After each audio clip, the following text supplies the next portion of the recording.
The eviction notice arrived on a Tuesday morning, slipped under the apartment door, while Caroline Webb was heating water for instant oatmeal. 3 days. The word stood out in bold print against the cheap paper. 72 hours to vacate the premises or face forcible removal by county sheriff. Caroline held the notice with hands that had started shaking sometime during the 3rd month of unemployment and hadn't stopped since. Behind her, in the studio apartment that cost $950 a month she no longer had, her daughter Lily sat cross-legged on a sleeping bag, doing homework by the light from a phone whose service would be disconnected in 6 days when the bill went unpaid again. 42 years old, a master's degree in art history gathering dust while she stocked shelves at a grocery store for $11 an hour until that store closed without warning, leaving her with 2 weeks of back pay that disappeared into rent she was already 3 months behind on. No savings, no family willing to help, no options except the ones that came with words like shelter and assistance, and the particular kind of humiliation that accompanied needing either. Lily looked up from her math worksheet, 11 years old with eyes too old for her face, trained by 2 years of watching her mother struggle to read situations before asking questions that might make things worse. Is it bad? Caroline folded the notice, slipped it into her pocket where it couldn't be seen, couldn't make this moment worse than it already was. We need to figure some things out, sweetie, but we'll be okay. The lie tasted familiar. She'd been telling versions of it for so long that sometimes she almost believed it herself. Almost. Her phone buzzed. Unknown number. She almost didn't answer, conditioned by months of creditors and collection agencies and people whose job was to remind her of debts she couldn't pay. But something made her swipe to accept. Caroline Webb? The voice was male, older, with the particular formality that came from reading scripts designed by lawyers to sound simultaneously official and unthreatening. This is Caroline. My name is Edward Hastings. I'm an estate attorney with Hastings and Carmichael in Boston. I'm calling regarding the estate of your aunt, Vivian Ashford Webb. Caroline's breath caught. Aunt Vivian, her father's sister, a woman Caroline had met exactly 3 times in her entire life. Twice at family funerals where Vivian had stood apart from everyone else, elegant and cold and untouchable.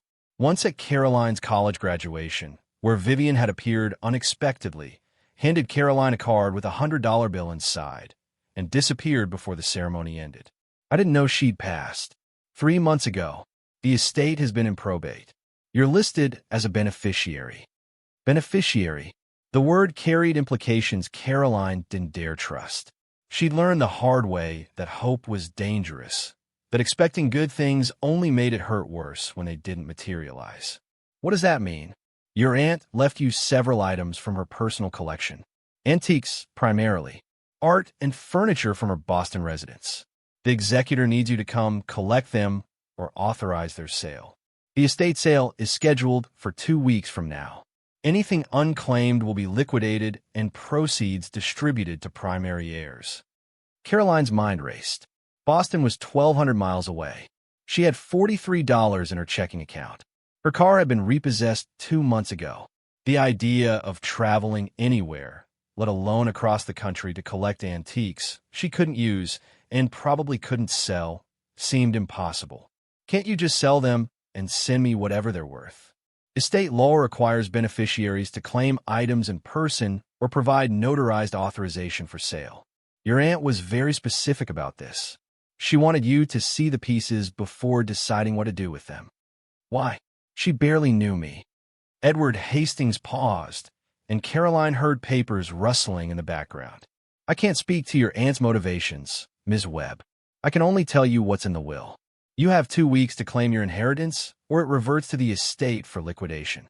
I'll email you the itemized list and documentation you'll need.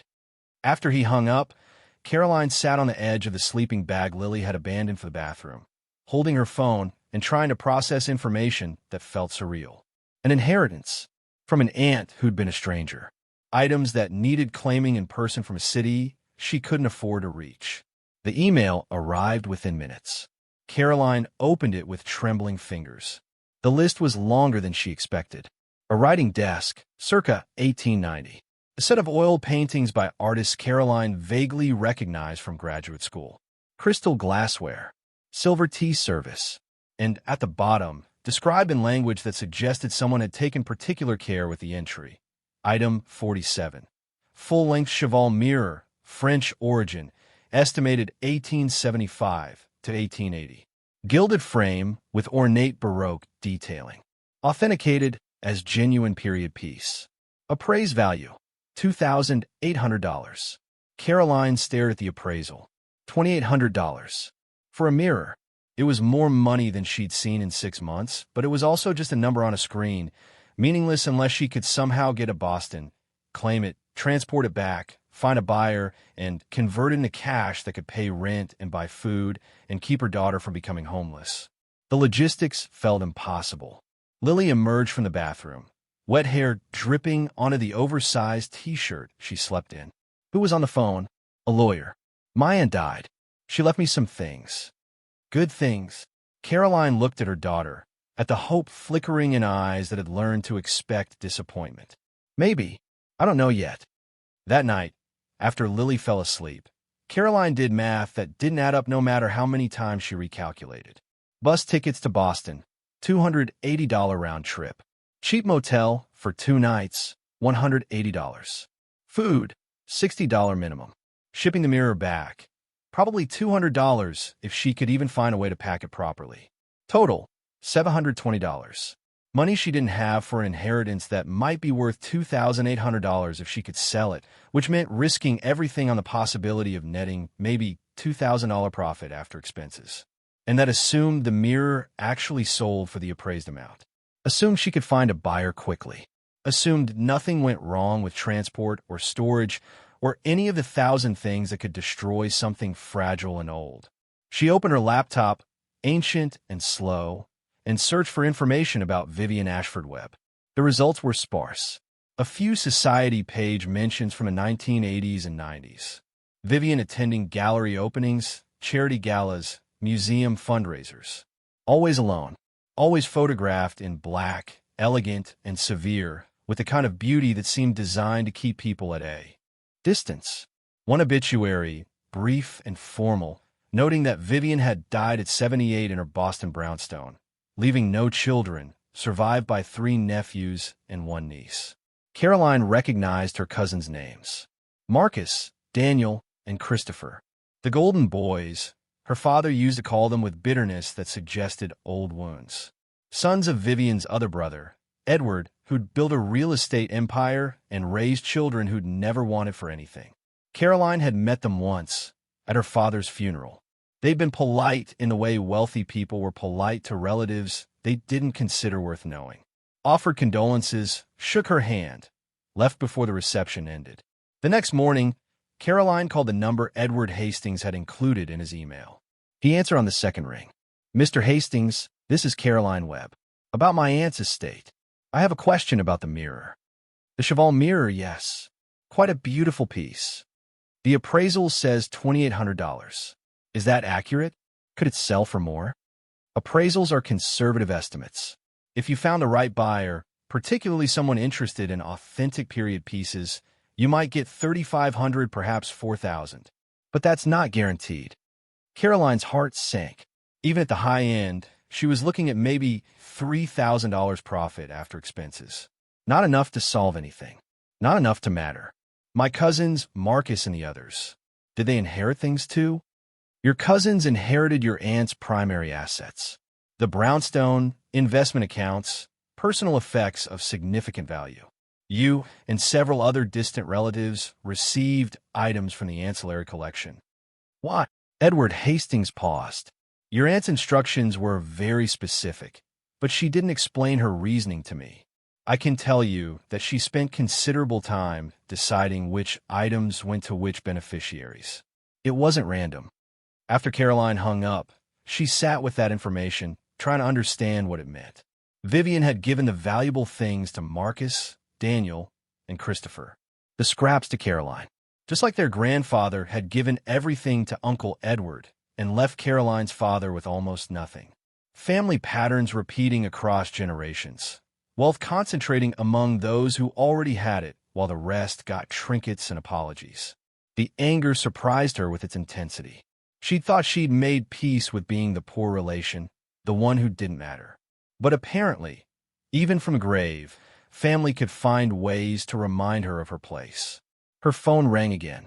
This time the number was familiar. Marcus. Caroline. I heard from Hastings that you're planning to claim your inheritance.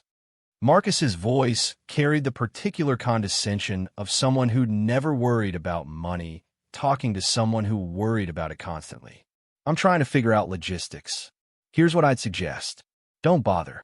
The items Vivian left you are nice enough, but they're not worth the expense of traveling to claim them. Authorize Hastings to sell them. Take whatever proceeds you get and save yourself the trouble.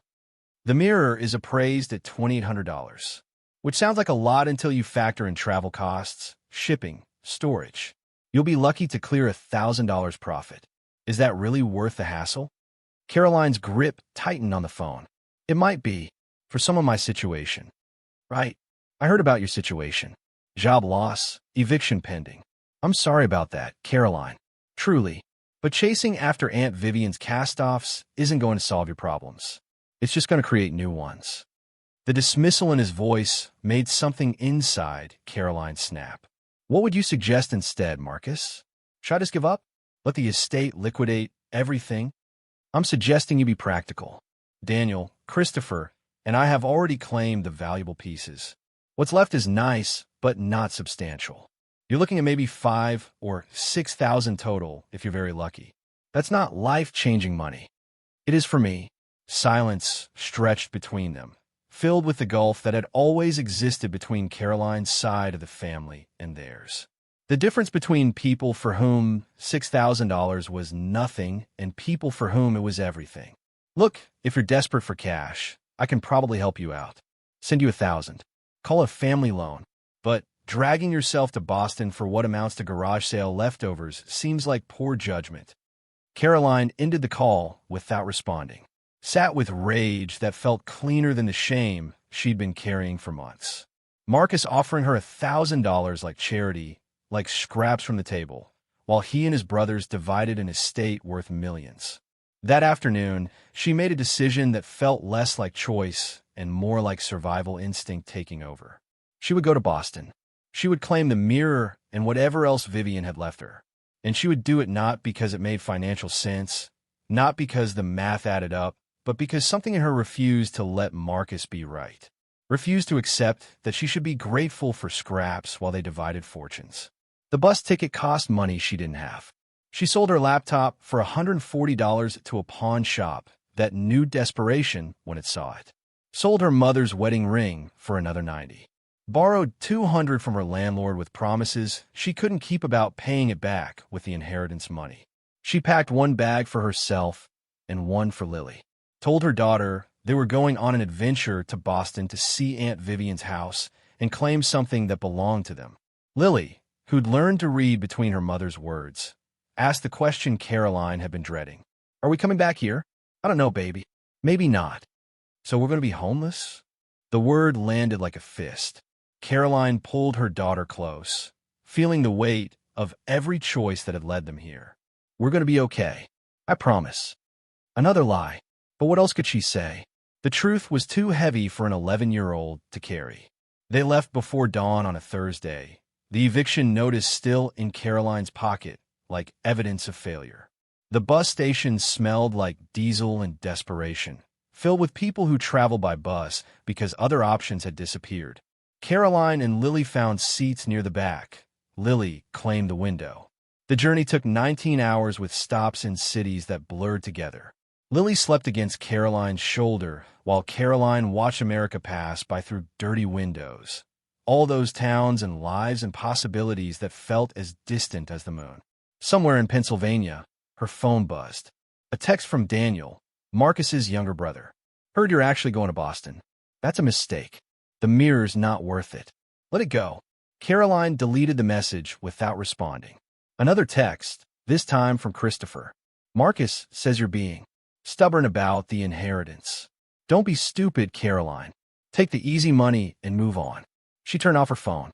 They arrived in Boston at 11 at night, emerging from the bus terminal into cold that cut through Caroline's thin jacket. April in Tennessee had been mild. April in Boston felt like winter refusing to release its grip. The motel was 40 minutes away by subway, located in a neighborhood that reminded Caroline of every cheap motel she'd ever seen. Peeling paint, flickering neon, the smell of industrial cleaner failing to mask older, worse smells. But it was $70 a night, and that was all that mattered. Lily collapsed onto one of the twin beds without bothering to change clothes. Caroline sat on the other bed and allowed herself to feel the full weight of what she'd done. She'd spent money she didn't have to chase, an inheritance that might not solve anything. And now she was trapped in Boston with a daughter, depending on her to make it all work out. The appointment with Edward Hastings was scheduled for 10 in the morning. Caroline spent the night alternating between fitful sleep and staring at the ceiling, calculating scenarios that all ended with variations of failure. Morning arrived too quickly. Caroline and Lily dressed in their cleanest clothes, ate vending machine breakfast, and took the subway to the address Hastings had provided. The brownstone sat in Back Bay, one of those neighborhoods where wealth showed itself through understatement. Brick facades, wrought iron railings, trees that had been growing since before Caroline was born. Everything old and maintained, and expensive in ways that didn't need announcing. Vivian's building stood 4 stories tall, narrow and elegant, with windows that reflected morning light like they'd been recently cleaned. A tasteful plaque beside the door announced Hastings and Carmichael in brass letters that gleamed.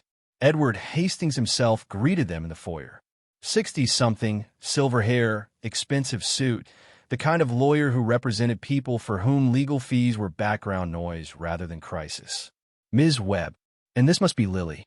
He shook Caroline's hand with professional warmth that didn't quite reach genuine friendliness, then crouched to Lily's level. Your great-aunt Vivian was quite fond of young people. I think she would have liked you. Lily, suspicious of adults who tried too hard, nodded without speaking. Hastings led them up 3 flights of stairs to what had been Vivian's residence. The apartment occupied the entire top floor, rooms that flowed into each other with the kind of architectural grace that came from an era when space was designed for living rather than maximizing rent. Everything was exactly as elegant as Caroline had expected. Hardwood floors worn smooth by decades. Crown molding that had been hand-carved. Windows that overlooked a private courtyard. Furniture that looked like it belonged in museums. And everywhere, mirrors. They hung on walls, stood in corners, reflected light and space until the rooms seemed larger than they were. Some were simple, functional. Others were ornate, baroque, frames so detailed they demanded attention independent of what they reflected. Your aunt collected mirrors, Hastings explained, leading them through rooms that felt frozen in time. She believed they revealed truth that direct sight obscured. I never entirely understood, but then Vivian was often philosophical about such things. He stopped in what had once been a bedroom, now cleared of furniture except for a few remaining pieces awaiting collection. This is yours. The Cheval mirror stood in the center of the room, tilted slightly forward on its wooden stand. 7 feet tall, 3 feet wide. The frame covered in gilded Baroque details that caught morning light and threw it back in golden fragments. Flowers and vines and cherubs, all carved with precision that suggested obsessive craftsmanship. The glass itself was old, genuine antique mirror with the slight distortions and imperfections that modern manufacturing had eliminated. Caroline could see herself in it, but the reflection looked softer than reality, like looking at a version of herself that existed slightly to the left of truth. Lily moved closer, fascinated. It's beautiful. It is, Hastings agreed. Your great-aunt purchased it in Paris in 1973. She told me once that it had been in a private collection before that, though she never specified whose. Caroline walked around it slowly, examining the frame with eyes trained by graduate school to recognize quality. The gilding was genuine gold leaf, applied with technique that had been perfected in workshops that no longer existed. The wood beneath was dense, old-growth timber from forests long since harvested. This wasn't $2,800. This was easily $10,000, maybe $15,000 if she found the right buyer. Someone had appraised it low, drastically low, and Caroline couldn't understand why. "The other items are in the next room," Hastings said, gesturing toward a doorway. "I'll give you time to look everything over." Caroline barely heard him. She was running her fingers along the frame's edge, feeling joins and seams, looking for makers' marks or signatures that might explain the discrepancy between appearance and appraisal. In the back corner, hidden beneath layers of gilding, her fingers found something. A seam, not a flaw, but a deliberate join, carefully concealed but unmistakable once you knew to look for it. Her heart began to race. "Lily, honey, go look at the other things with Mr. Hastings. I need to examine this more carefully." After they left, Caroline knelt beside the mirror, studying the seam with hands that knew how to read objects the way some people read books. The frame was hollow, not unusual for large mirrors. Hollow frames reduced weight. But this hollow space felt deliberate, sized for purpose beyond structure. She pressed carefully along the seam, feeling for release mechanisms or hidden catches. Nothing. She tried twisting, pulling, applying pressure to decorative elements that might function as disguised triggers. Still nothing. Then she noticed the cherub in the upper right corner. Its hand extended slightly beyond the frame's profile, fingers curved around what looked like a decorative scroll. But when Caroline pressed it, she felt it give slightly, like a button. The seam released with a soft click. A panel in the frame, 6 inches wide and running the full height of the mirror's side, swung open on hinges so well-crafted they made no sound. Inside the hollow space, wrapped in oilcloth and stacked with precision that suggested they'd been placed there with great care, were documents. Caroline's hands shook as she removed the first bundle. The oilcloth crumbled slightly, aged beyond reliability. Beneath it, paper yellowed, but intact, covered in handwriting that flowed with the confidence of someone accustomed to being listened to. The top sheet was dated 1879.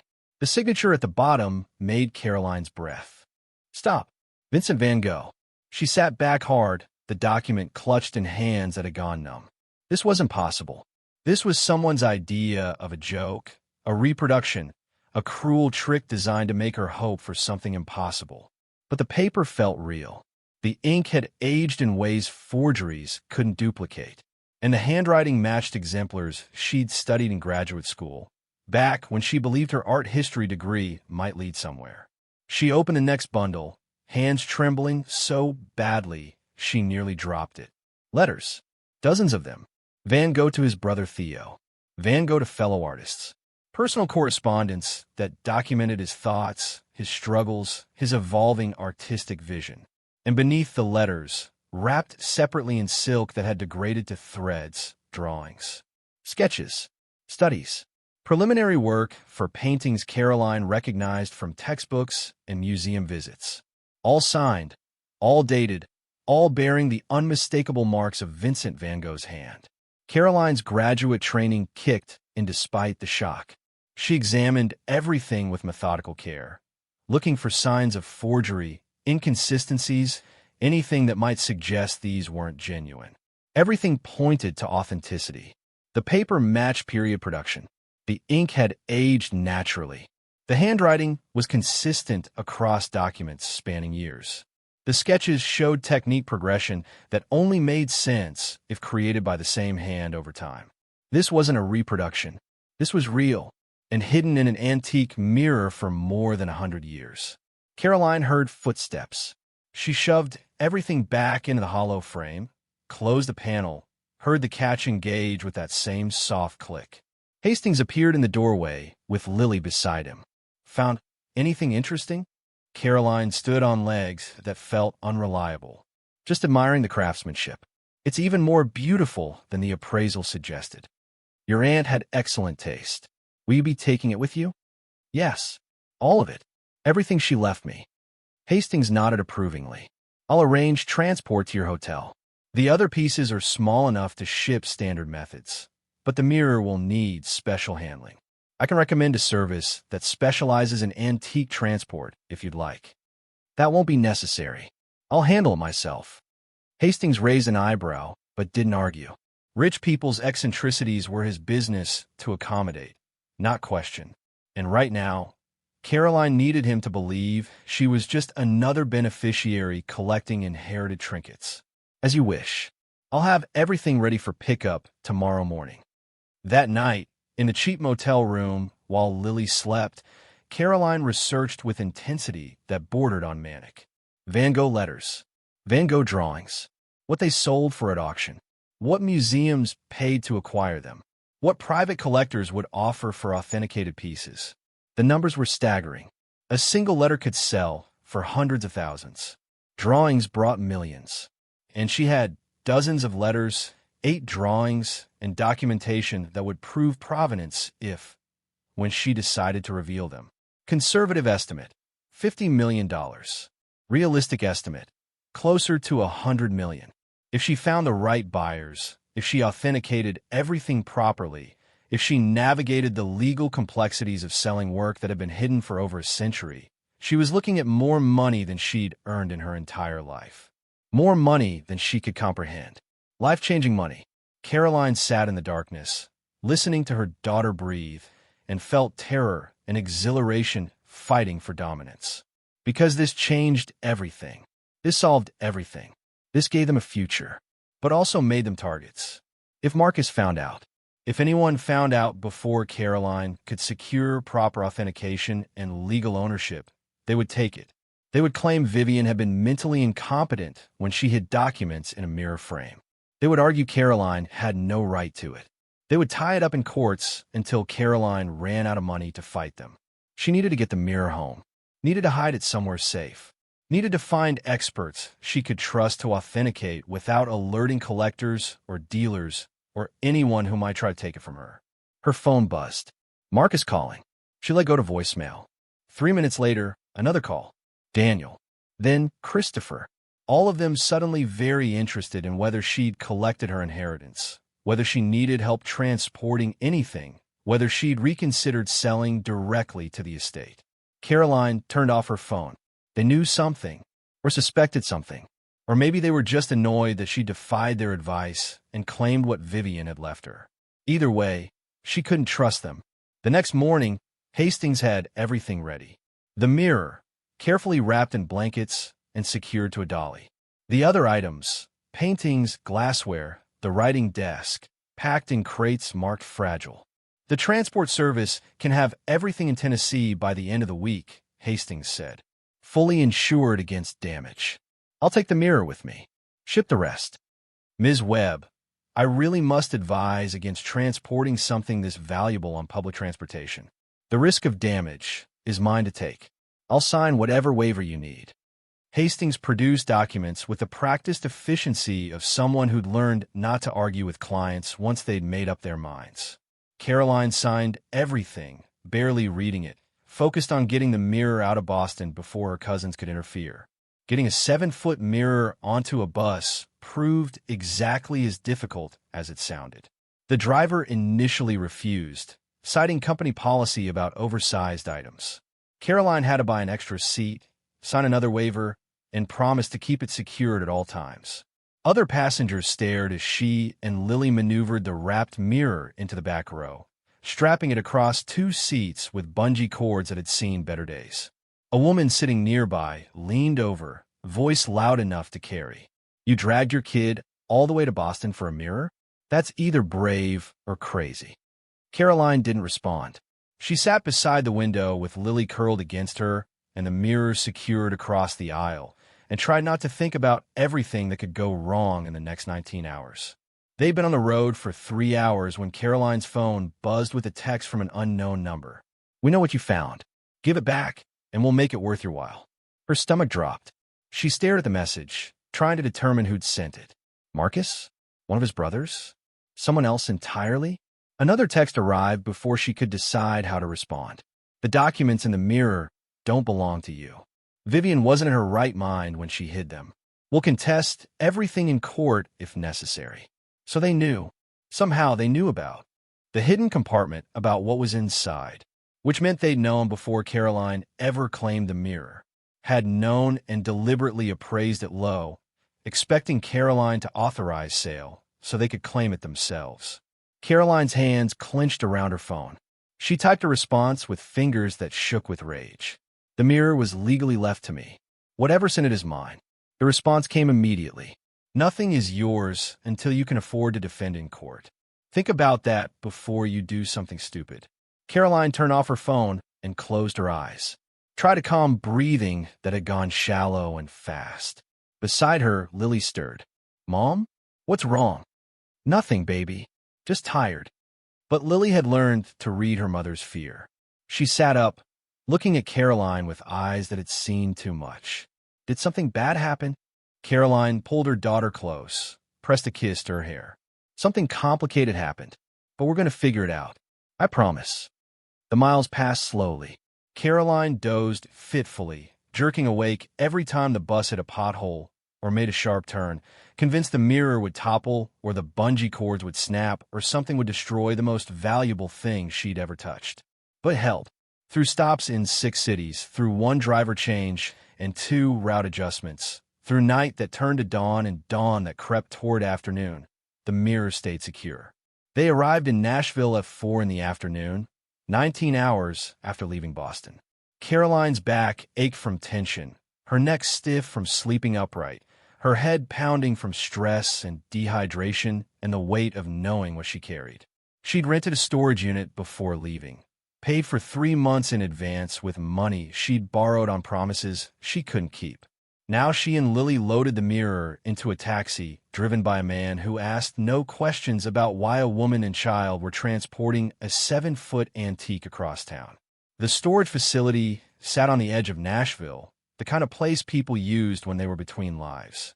Caroline had never imagined needing one herself, but here she was, unlocking Unit 247 and guiding the mirror inside like it was made of glass that would shatter if she breathed wrong. Which in a sense it was.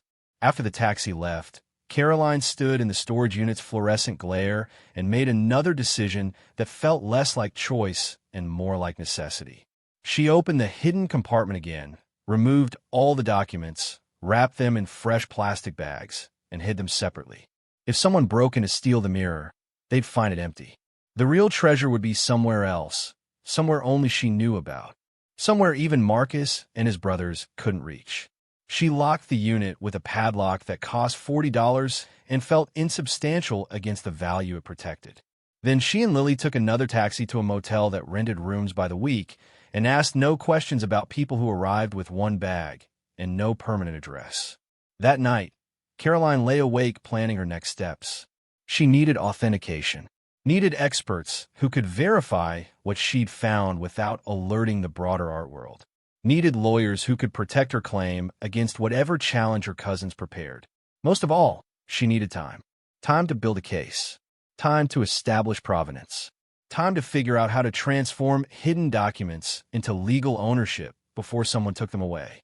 Her phone, turned back on, showed 17 missed calls. Marcus, Daniel, Christopher, all of them suddenly very eager to talk to their poor cousin who they dismissed as not worth bothering with. Caroline deleted every voicemail without listening. Whatever happened next, she would face it on her own terms. Not theirs. The motel room cost $300 a week, paid in cash to a clerk who looked like he'd seen every variation of desperate and stopped caring years ago. Caroline handed over bills that represented half of what she had left, accepted a key attached to a plastic tag marked 127, and climbed stairs that smelled like cigarettes, an industrial cleaner fighting a losing battle against decay.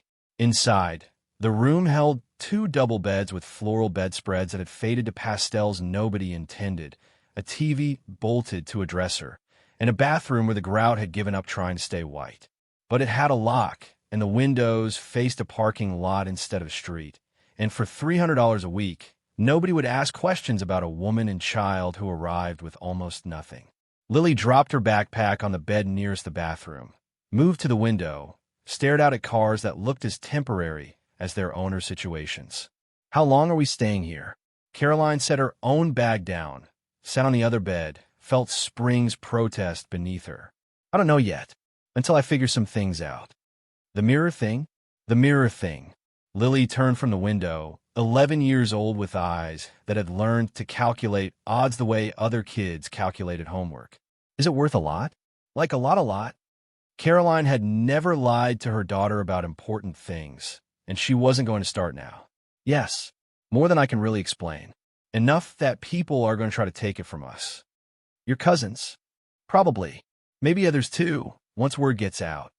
Lily processed this with the seriousness of someone who'd spent 2 years watching her mother struggle, who understood that money meant safety and the absence of it meant everything else.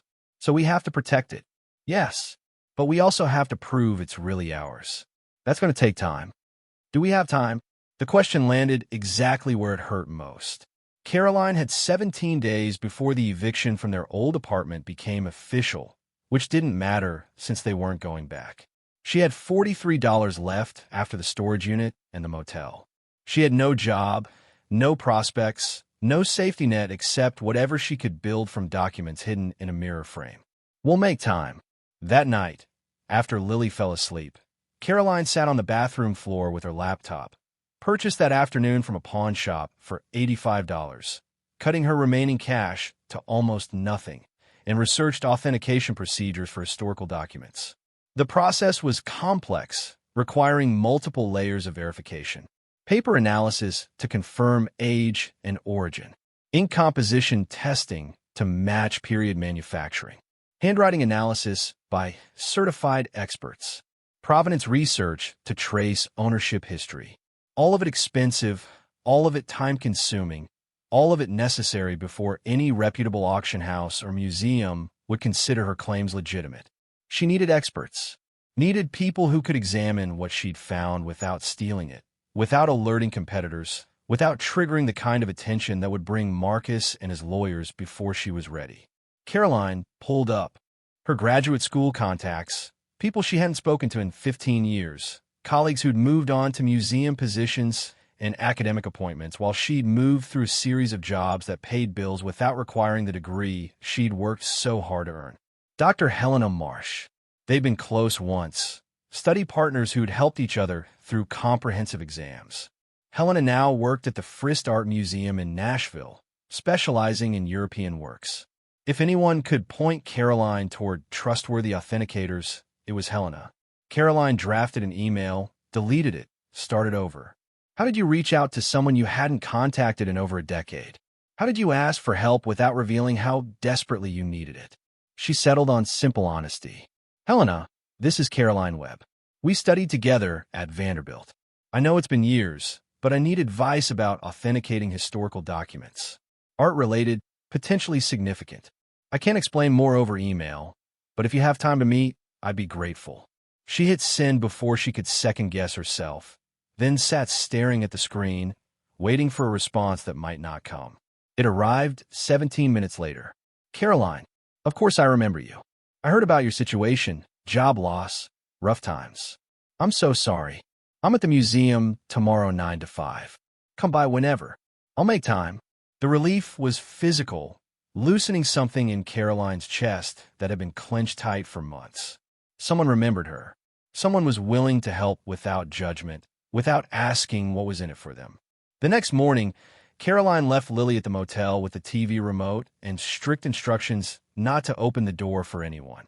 Lily, who'd been managing more than any 11-year-old should have to, nodded seriously and locked the deadbolt behind her mother with the competence of someone who'd done this before. The Frist Art Museum occupied a former post office downtown, all Art Deco elegance and soaring ceilings, the kind of building that suggested Nashville had once been a city that believed in grandeur.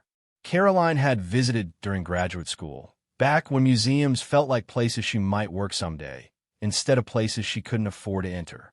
She found Helena in a basement office that smelled like old paper and archival preservative, surrounded by file boxes and reference books and the organized chaos of someone who lived inside their research.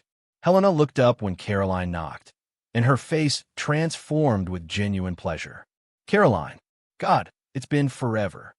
She was on her feet immediately, pulling Caroline into a hug that felt real despite the years between them. When she stepped back, her expression shifted to concern. You look exhausted. Are you okay? The email was cryptic. Caroline sank into the chair Helena offered, suddenly aware of how much tension she'd been carrying. I found something. In my aunt's estate, documents that might be extremely valuable, but I need authentication before I can do anything with them. Helena sat on the edge of her desk, giving Caroline her full attention. What kind of documents? Letters. Drawings. For Vincent van Gogh. The office went very quiet. Helena's expression cycled through disbelief, excitement, professional skepticism, and landed on cautious interest. Van Gogh, you're serious? I think so. I need experts to confirm, but everything I've examined suggests authenticity. Where did you find them? Caroline explained about Vivian, about the mirror, about the hidden compartment that had gone unnoticed for over a century, about her cousins who'd somehow learned what she'd found and were already threatening legal action. Helena listened without interrupting, her trained mind clearly cataloging implications and complications as Caroline spoke. Do you have the documents with you? No, they're secured. I can bring a sample if you can recommend someone trustworthy to examine them. I could do better than that. I can examine them myself. My specialty is European art from that period, and I've authenticated Van Gogh's sketches before for insurance purposes. I can at least give you a preliminary assessment. Caroline felt something unclench in her chest. I can't pay you. Not yet. Not until this is resolved. Helena waved this away like it was irrelevant. We're friends, Caroline. Or we were, and I'd like to think we still are. Besides, if these are genuine, being involved in their authentication would be career-defining. I'm not doing this purely from altruism. The honesty was refreshing. Caroline had spent so long around people who pretended kindness while calculating advantage that Helena's directness felt like relief. When can you look at them? Bring them tomorrow. I'll clear my afternoon. We'll start with basic analysis, paper, ink, handwriting comparison to known exemplars. If those check out, we'll move to more sophisticated testing. Caroline left the museum feeling something she hadn't felt in months. Hope. Not the desperate kind that came from having no other options, but the practical kind built on expertise and process, and someone trustworthy willing to help. She was halfway back to the motel when her phone rang. Unknown number. She almost didn't answer, then thought it might be Helena calling from a different line.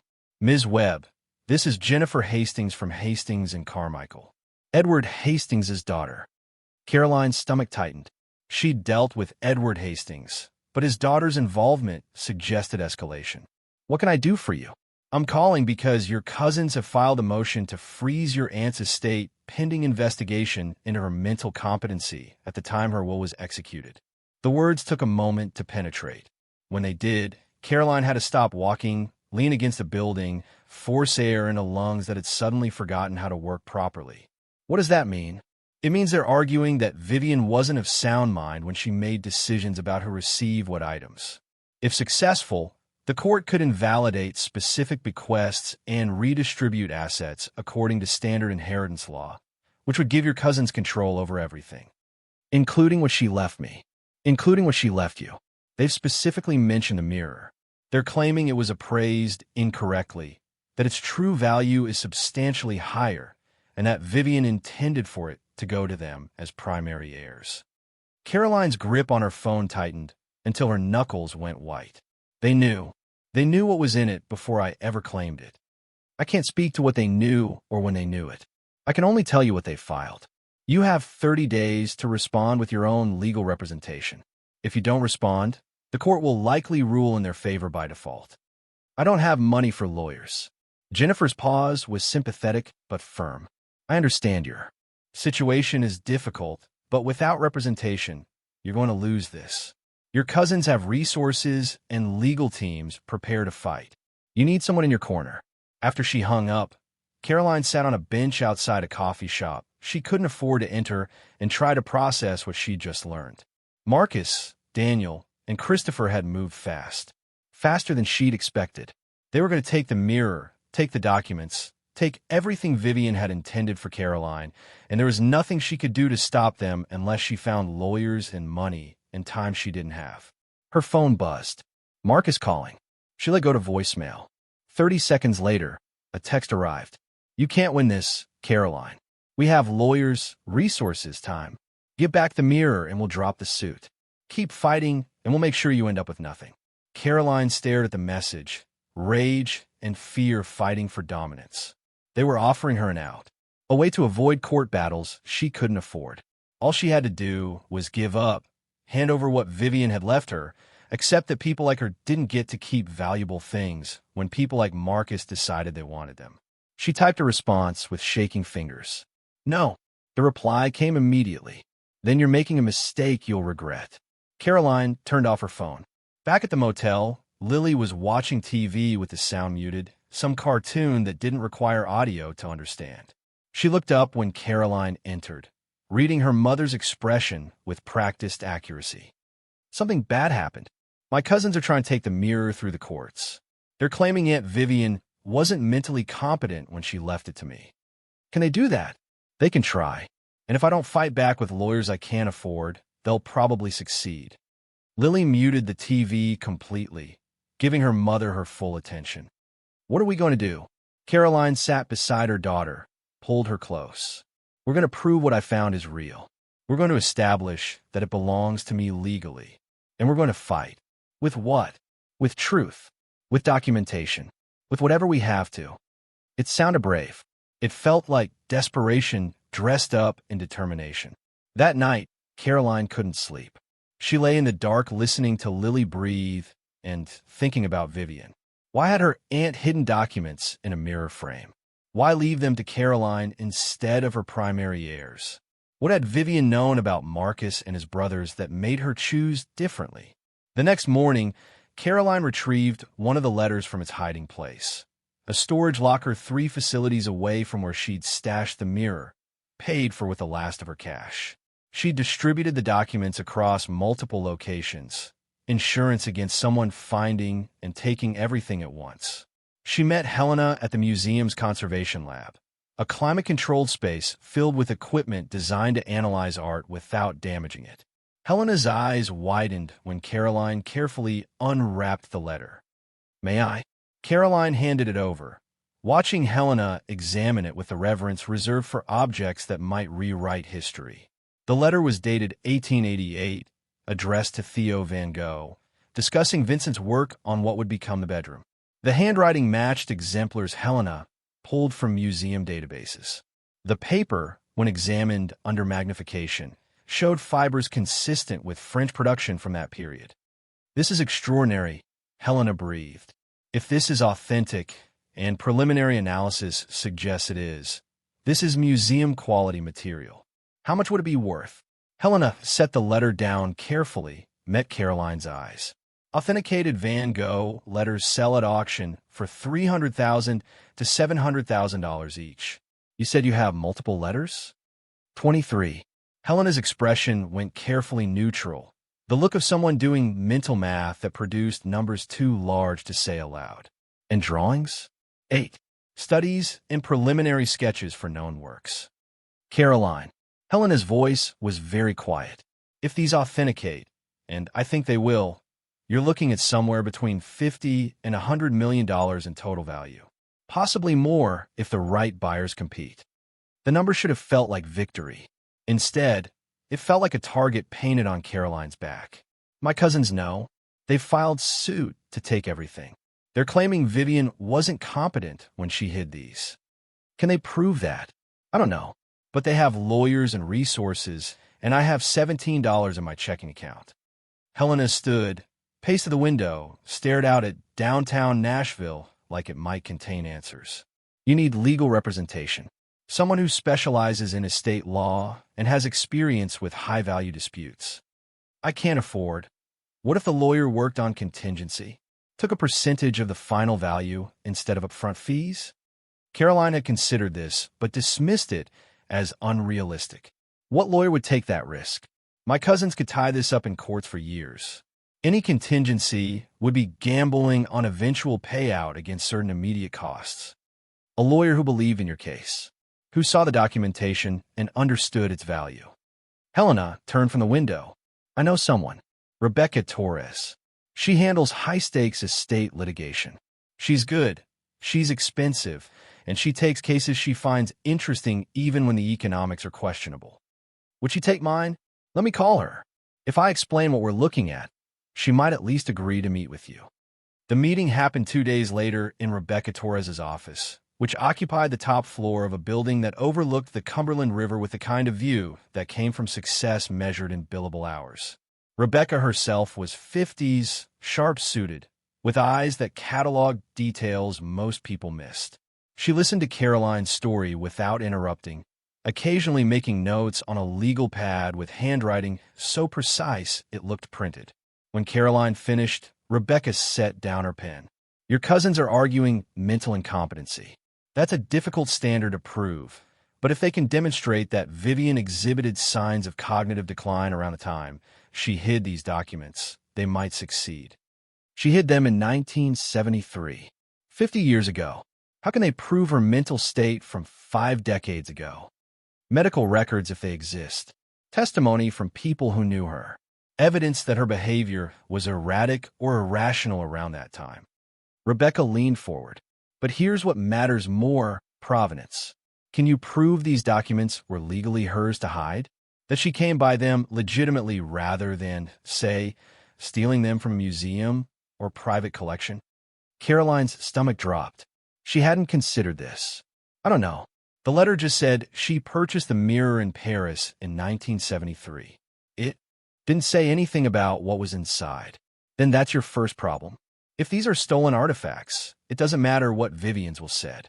They'd revert to rightful owners, which wouldn't be you or your cousins. How do we determine that? Research.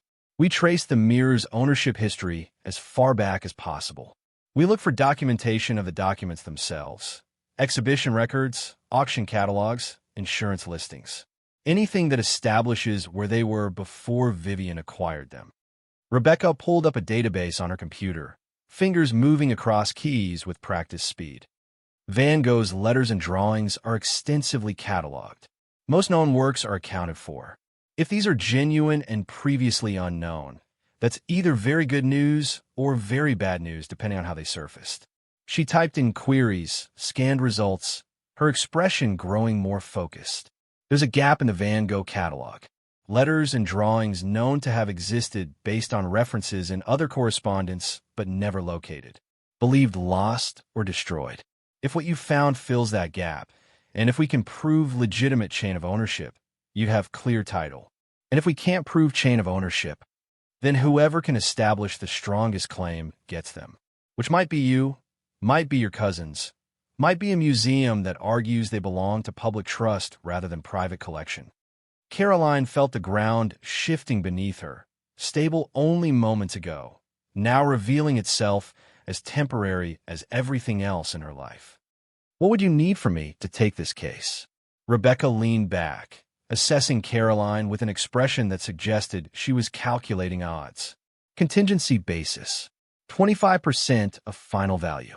I cover all costs, all expenses, all expert fees. If we lose, you owe me nothing. If we win, I take a quarter of whatever these authenticate for. 25% of potentially $100 million. $25 million for work that will consume the next year of my life and cost hundreds of thousands in expert fees and court costs. Yes, the math was staggering. But so was the alternative, fighting Marcus and his legal team alone and losing everything. What are our odds? Honestly, 60-40 in your favor if the documents authenticate and we establish provenance. 40-60 if either of those fails. Your cousins have resources, but they made a mistake filing so quickly. They show their hand before confirming what you actually found. That gives us leverage. Caroline thought about Lily, waiting in a motel room, about the eviction notice still in her pocket from an apartment they'd already abandoned, about 2 years of poverty and struggle and the weight of knowing her daughter watch her fail again and again. I'll do it. 25% contingency. Rebecca extended her hand. Then let's make sure those bastards don't take what your aunt left you. The handshake felt like stepping off a cliff, committing to free fall with the hope that something would catch her before she hit bottom. Over the next 3 weeks, Rebecca assembled a team. Dr. Helena Marsh for initial authentication. Dr. James Chun, a forensic document examiner who testified in dozens of high-profile cases. Marie Beaumont, a Provenance researcher who specialized in tracking artwork through centuries of ownership. Each brought expertise that cost thousands per hour, all of it covered by Rebecca's contingency gamble. They worked in the museum's conservation lab, examining every letter, every drawing, every mark and fiber with equipment that could read history invisible to the naked eye. The paper checked out: French production, 1880s manufacture, aging consistent with actual age rather than artificial distressing. The ink matched period composition, iron gall mixture that had oxidized naturally over 140 years. The handwriting aligned with known Van Gogh exemplars, including quirks and variations that forgers typically missed. One by one, the pieces authenticated. But authentication was only half the battle. They needed provenance, needed to prove where these documents had been for the century before Vivian acquired them. Marie Beaumont started with the mirror itself. She traced its ownership through auction records and dealer inventories, following a trail that wound through Paris, then London, then New York, then back to Paris. In 1973, the mirror had been sold by an estate liquidator handling the belongings of Madame Claire Beauchamp, an elderly French woman who died without heirs. Marie dug deeper. Madame Beauchamp had inherited the mirror from her mother, who'd purchased it from a furniture dealer in 1912. The trail grew colder before that, fragmentary and incomplete. But then Marie found something, a reference in an obscure dealer's catalog from 1889. A mirror matching the description, sold to a private buyer identified only as CB. In the catalog's notes, barely legible after 130 years, previously owned by Van Gogh estate. The connection was tentative, circumstantial, but it suggested the mirror had passed through Vincent van Gogh's possession after his death, potentially containing documents his family had hidden and then lost track of as the mirror changed hands through decades of sales and inheritances. Rebecca built the case around this thread. Van Gogh dies in 1890. His brother Theo handles the estate, including personal correspondence and sketches.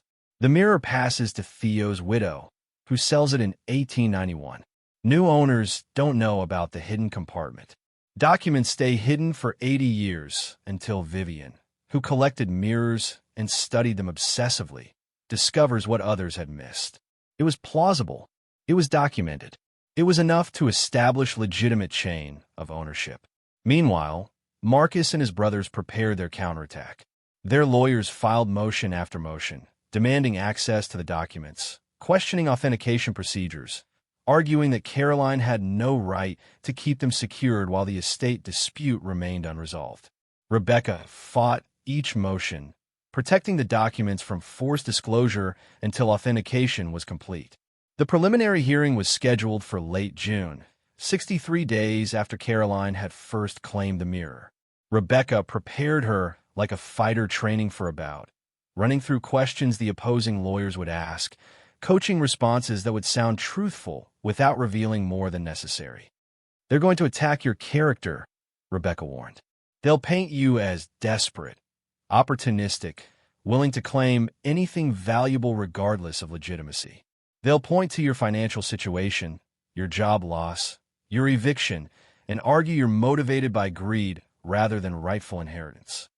How do I defend against that? By being honest. Yes, you're in financial difficulty.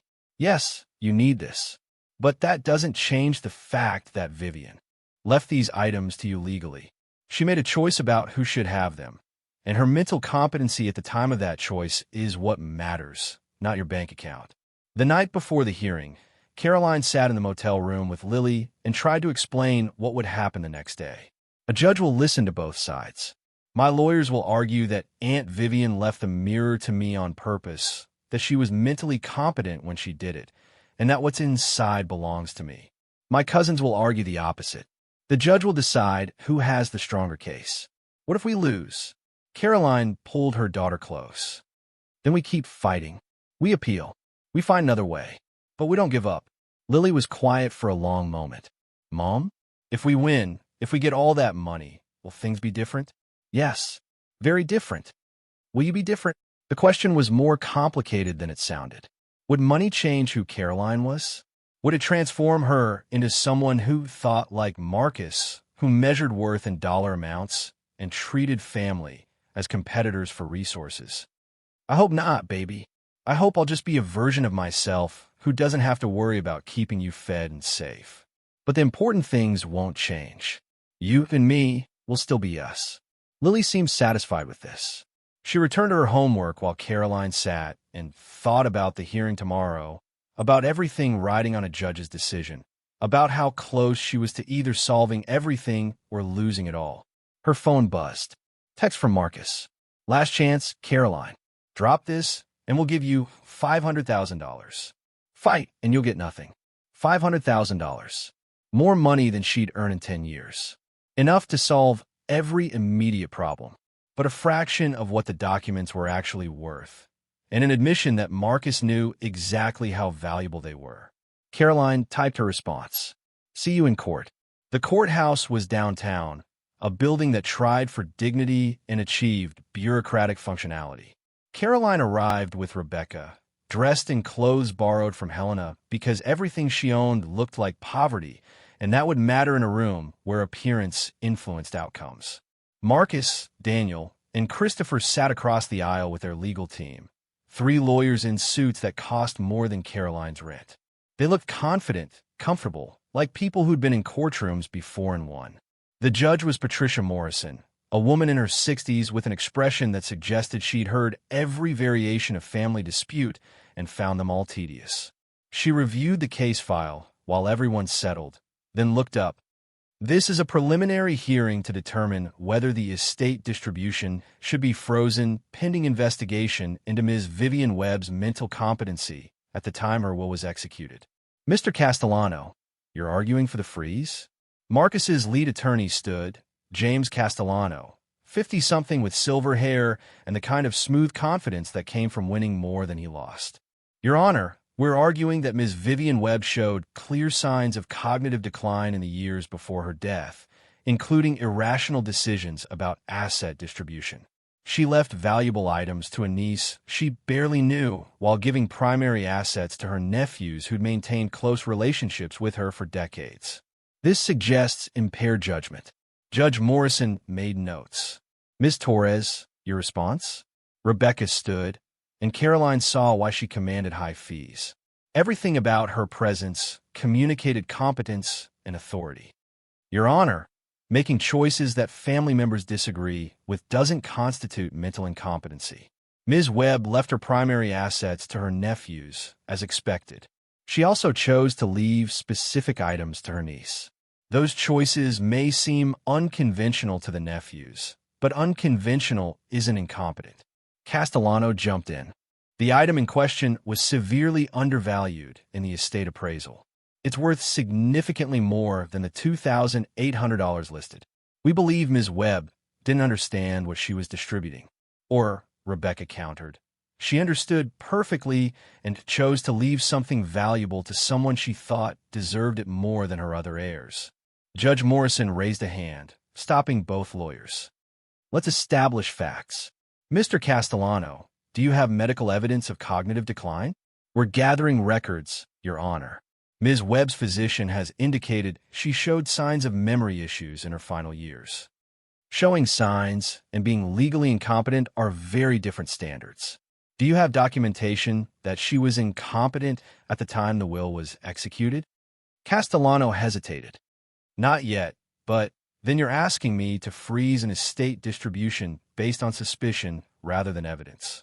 We're asking for time to gather evidence while protecting valuable assets from being dispersed or sold before the investigation concludes. Judge Morrison turned to Rebecca. Has your client sold or attempted to sell any of the inherited items?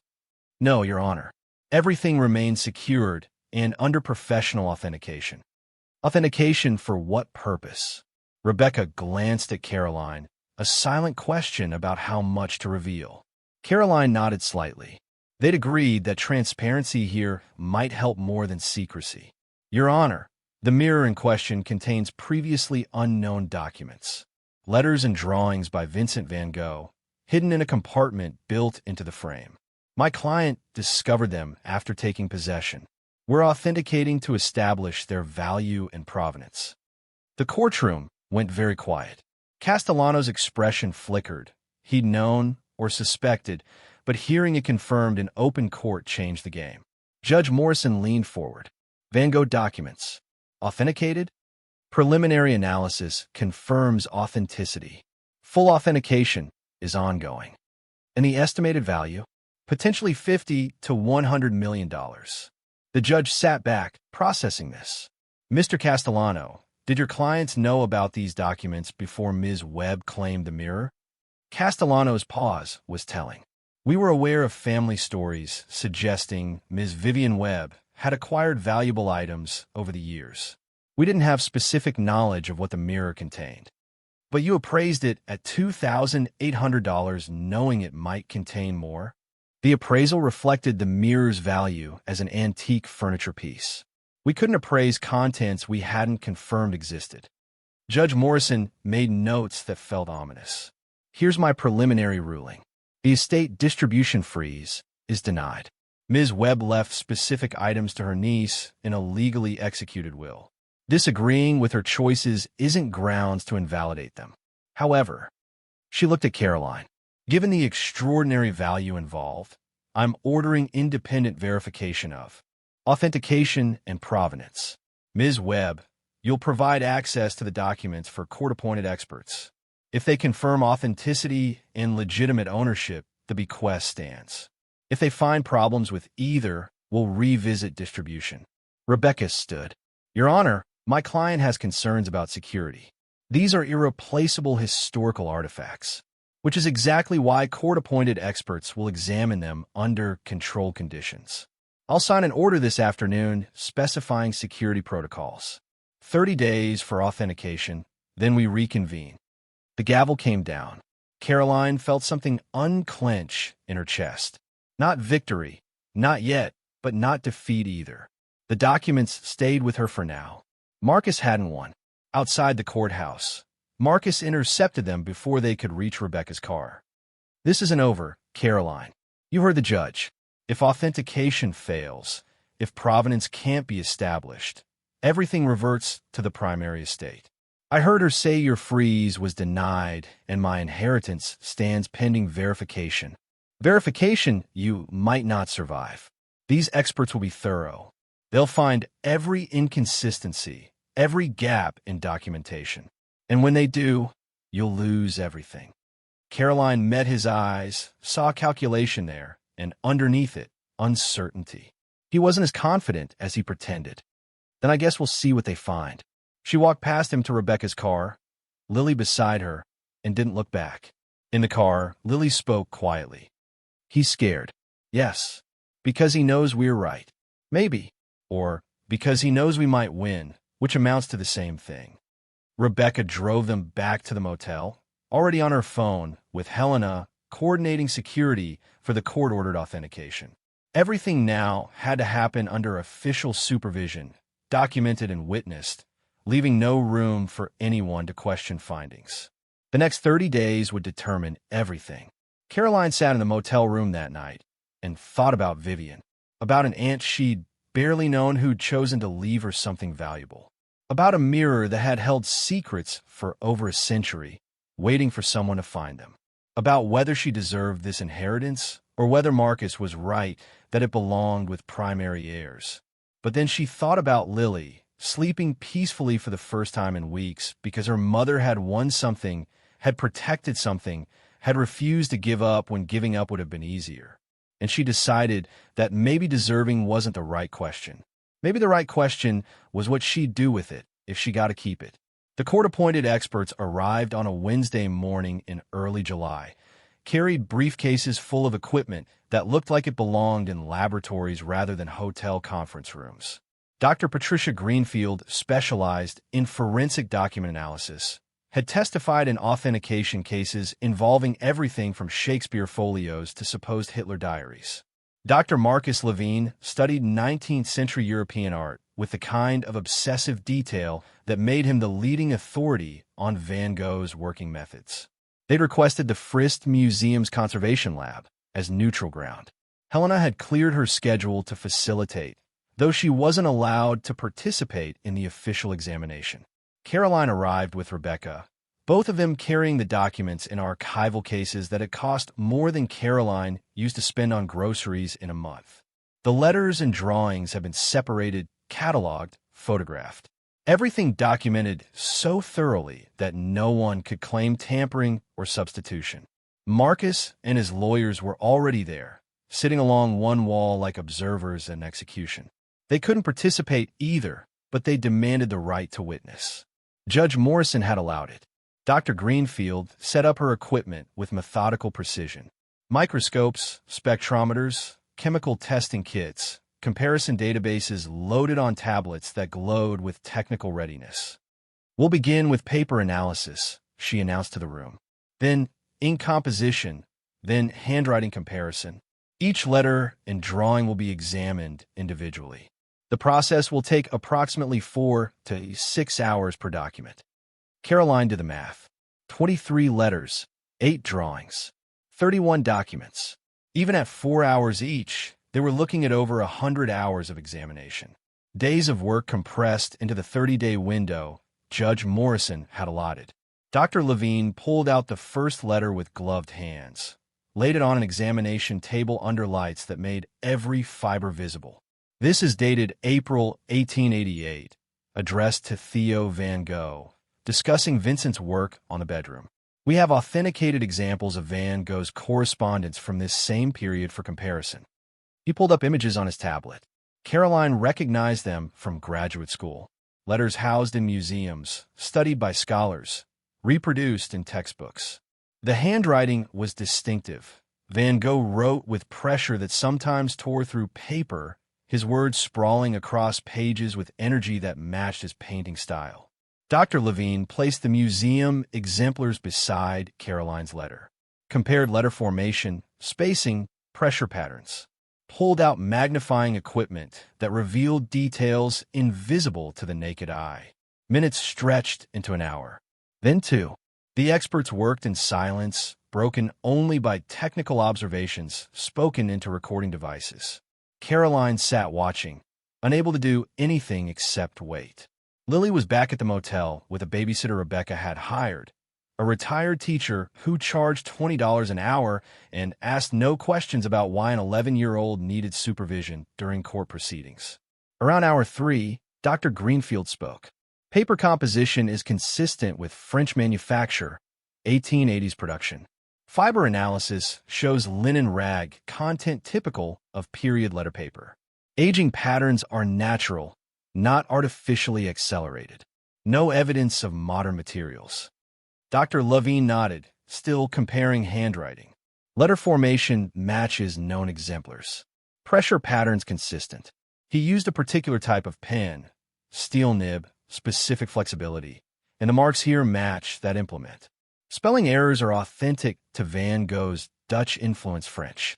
Forgers usually correct such errors because they assume mistakes make documents look less valuable." He looked up at Caroline, expression carefully neutral.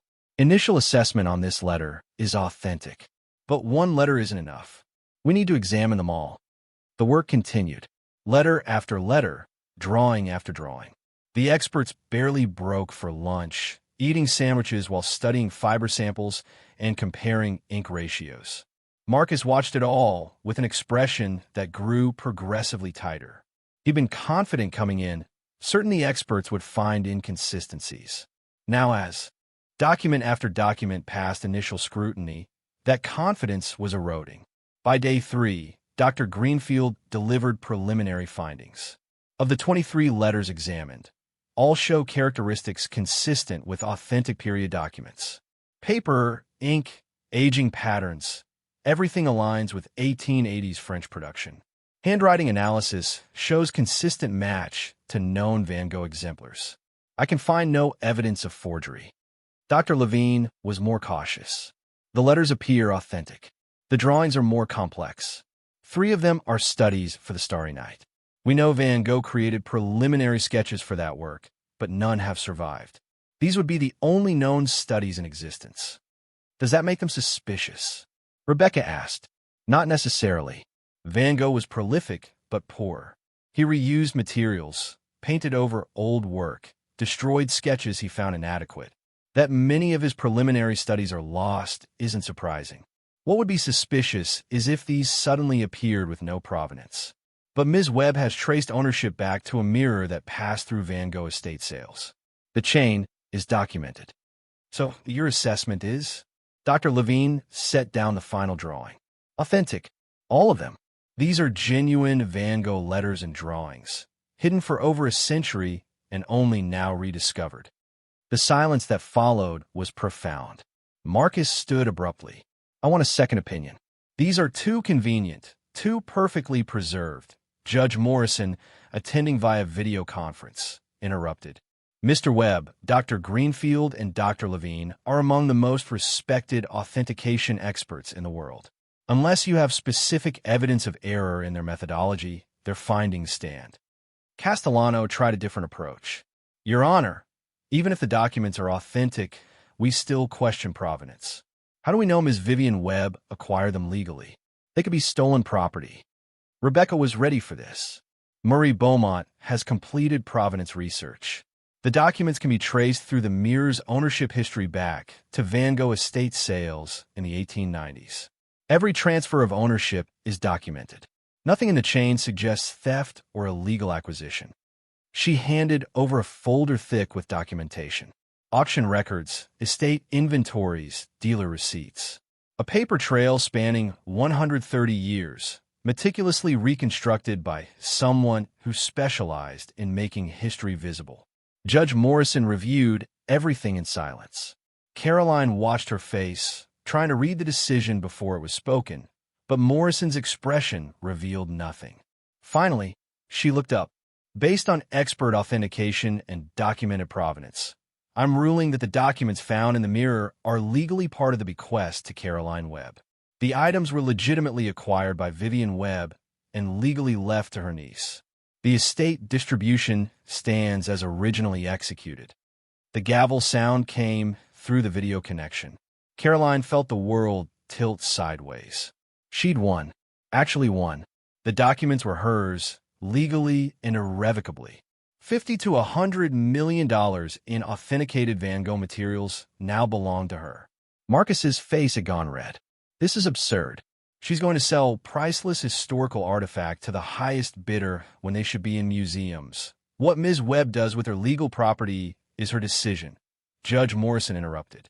This hearing is concluded. The screen went dark. Marcus turned on Caroline, all pretense of civility gone. You don't deserve this. You didn't earn it. You're just lucky our aunt went senile and hid valuable things like a confused old woman. Careful, Mr. Webb. Rebecca's voice cut through his anger. You're close to slander, and my client now has resources to pursue it. Marcus looked like he wanted to say more, but Castellano put a hand on his arm, steering him toward the door. Daniel and Christopher followed, all three of them radiating fury barely contained. After they left, Caroline sat in the silence of the lab. Helena appeared from where she'd been observing, pulled Caroline into a hug. You did it. You actually did it. We did it. I couldn't have without your help. Dr. Greenfield began packing her equipment, professional demeanor slipping into something warmer. Ms. Webb, I've authenticated many documents in my career, but I've never seen anything quite like this. These letters contain personal reflections Van Gogh never shared publicly. The drawings show evolution in his technique that scholars have theorized but never proven. What you found will rewrite portions of art history. The magnitude of it was starting to sink in. This wasn't just money. This was history, legacy, evidence of a brilliant mind working through ideas that would eventually revolutionize art. Dr. Levine approached, extending his hand. I'd like to publish findings on the drawings, if you'd permit it. Academic analysis, not commercial. It would be significant contribution to Van Gogh scholarship. Caroline thought about this, about keeping everything private versus sharing knowledge that scholars could build on. Yes, but I want Helena involved. She was the first to examine them, and she should get credit. Dr. Levine nodded, already planning publications that would make his career while advancing human understanding of one of history's most influential artists. That evening, Caroline returned to the motel, where Lily waited with the kind of patience that came from years of waiting for her mother to return from places that determined their future. Did we win? Yes, baby. We won. Lily's face transformed, not just with relief, but with something deeper, validation that her mother's stubborn refusal to give up had been right all along. So we're not going to be homeless? No, we're not going to be homeless ever again. Lily launched herself at Caroline, hugging with the fierce intensity of a child who'd been scared longer than she'd admitted. They sat together on the motel bed, and Caroline tried to explain what came next. The documents would need to be sold through specialized auctions. Museums and private collectors would bid. The process could take months, maybe a year, but there would be advance payment, guarantees, money that would arrive long before final sales completed. How much money? Caroline had been doing calculations, trying to make numbers feel real when they existed beyond any scale she'd previously understood. Enough that you can go to any college you want. Enough that we can buy a house, a real house, not an apartment. Enough that I never have to choose between paying rent and buying groceries. Are we rich now? The question was more complicated than it sounded. Rich meant different things to different people. To Marcus and his brothers, $50 million was significant, but not life-changing. To Caroline and Lily, it was incomprehensible wealth. Yes, we're rich now. Lily processed this with the seriousness she brought to everything. Will we be different? It was the same question she'd asked before, and Caroline still didn't have a complete answer. I hope we'll be ourselves, just safer, just with more options. Over the next week, Rebecca coordinated with auction houses. Sotheby's sent representatives. Christie's flew in specialists. Both wanted exclusive rights to sell the collection. Both offered guarantees that made Caroline's head spin. Sotheby's proposed minimum guaranteed payment of $60 million, with potential for significantly more depending on bidding. Christie's offered $65 million guaranteed. Both wanted the collection sold as a complete set, maintaining its historical integrity. Rebecca negotiated between them, playing each against the other until Christie's final offer reached $70 million guaranteed, plus percentage of any amount over that. Take it, Rebecca advised. $70 million guaranteed means you get that much regardless of how the auction goes. Anything above it is bonus. Given the interest already expressed by major museums, I'd expect the final take to exceed $100 million. Caroline signed the contract with hands that had stopped shaking somewhere around the point when numbers lost all meaning. The first payment arrived 3 days later. $20 million, advance against the final total. It appeared in Caroline's bank account like a typo, like someone had added too many zeros.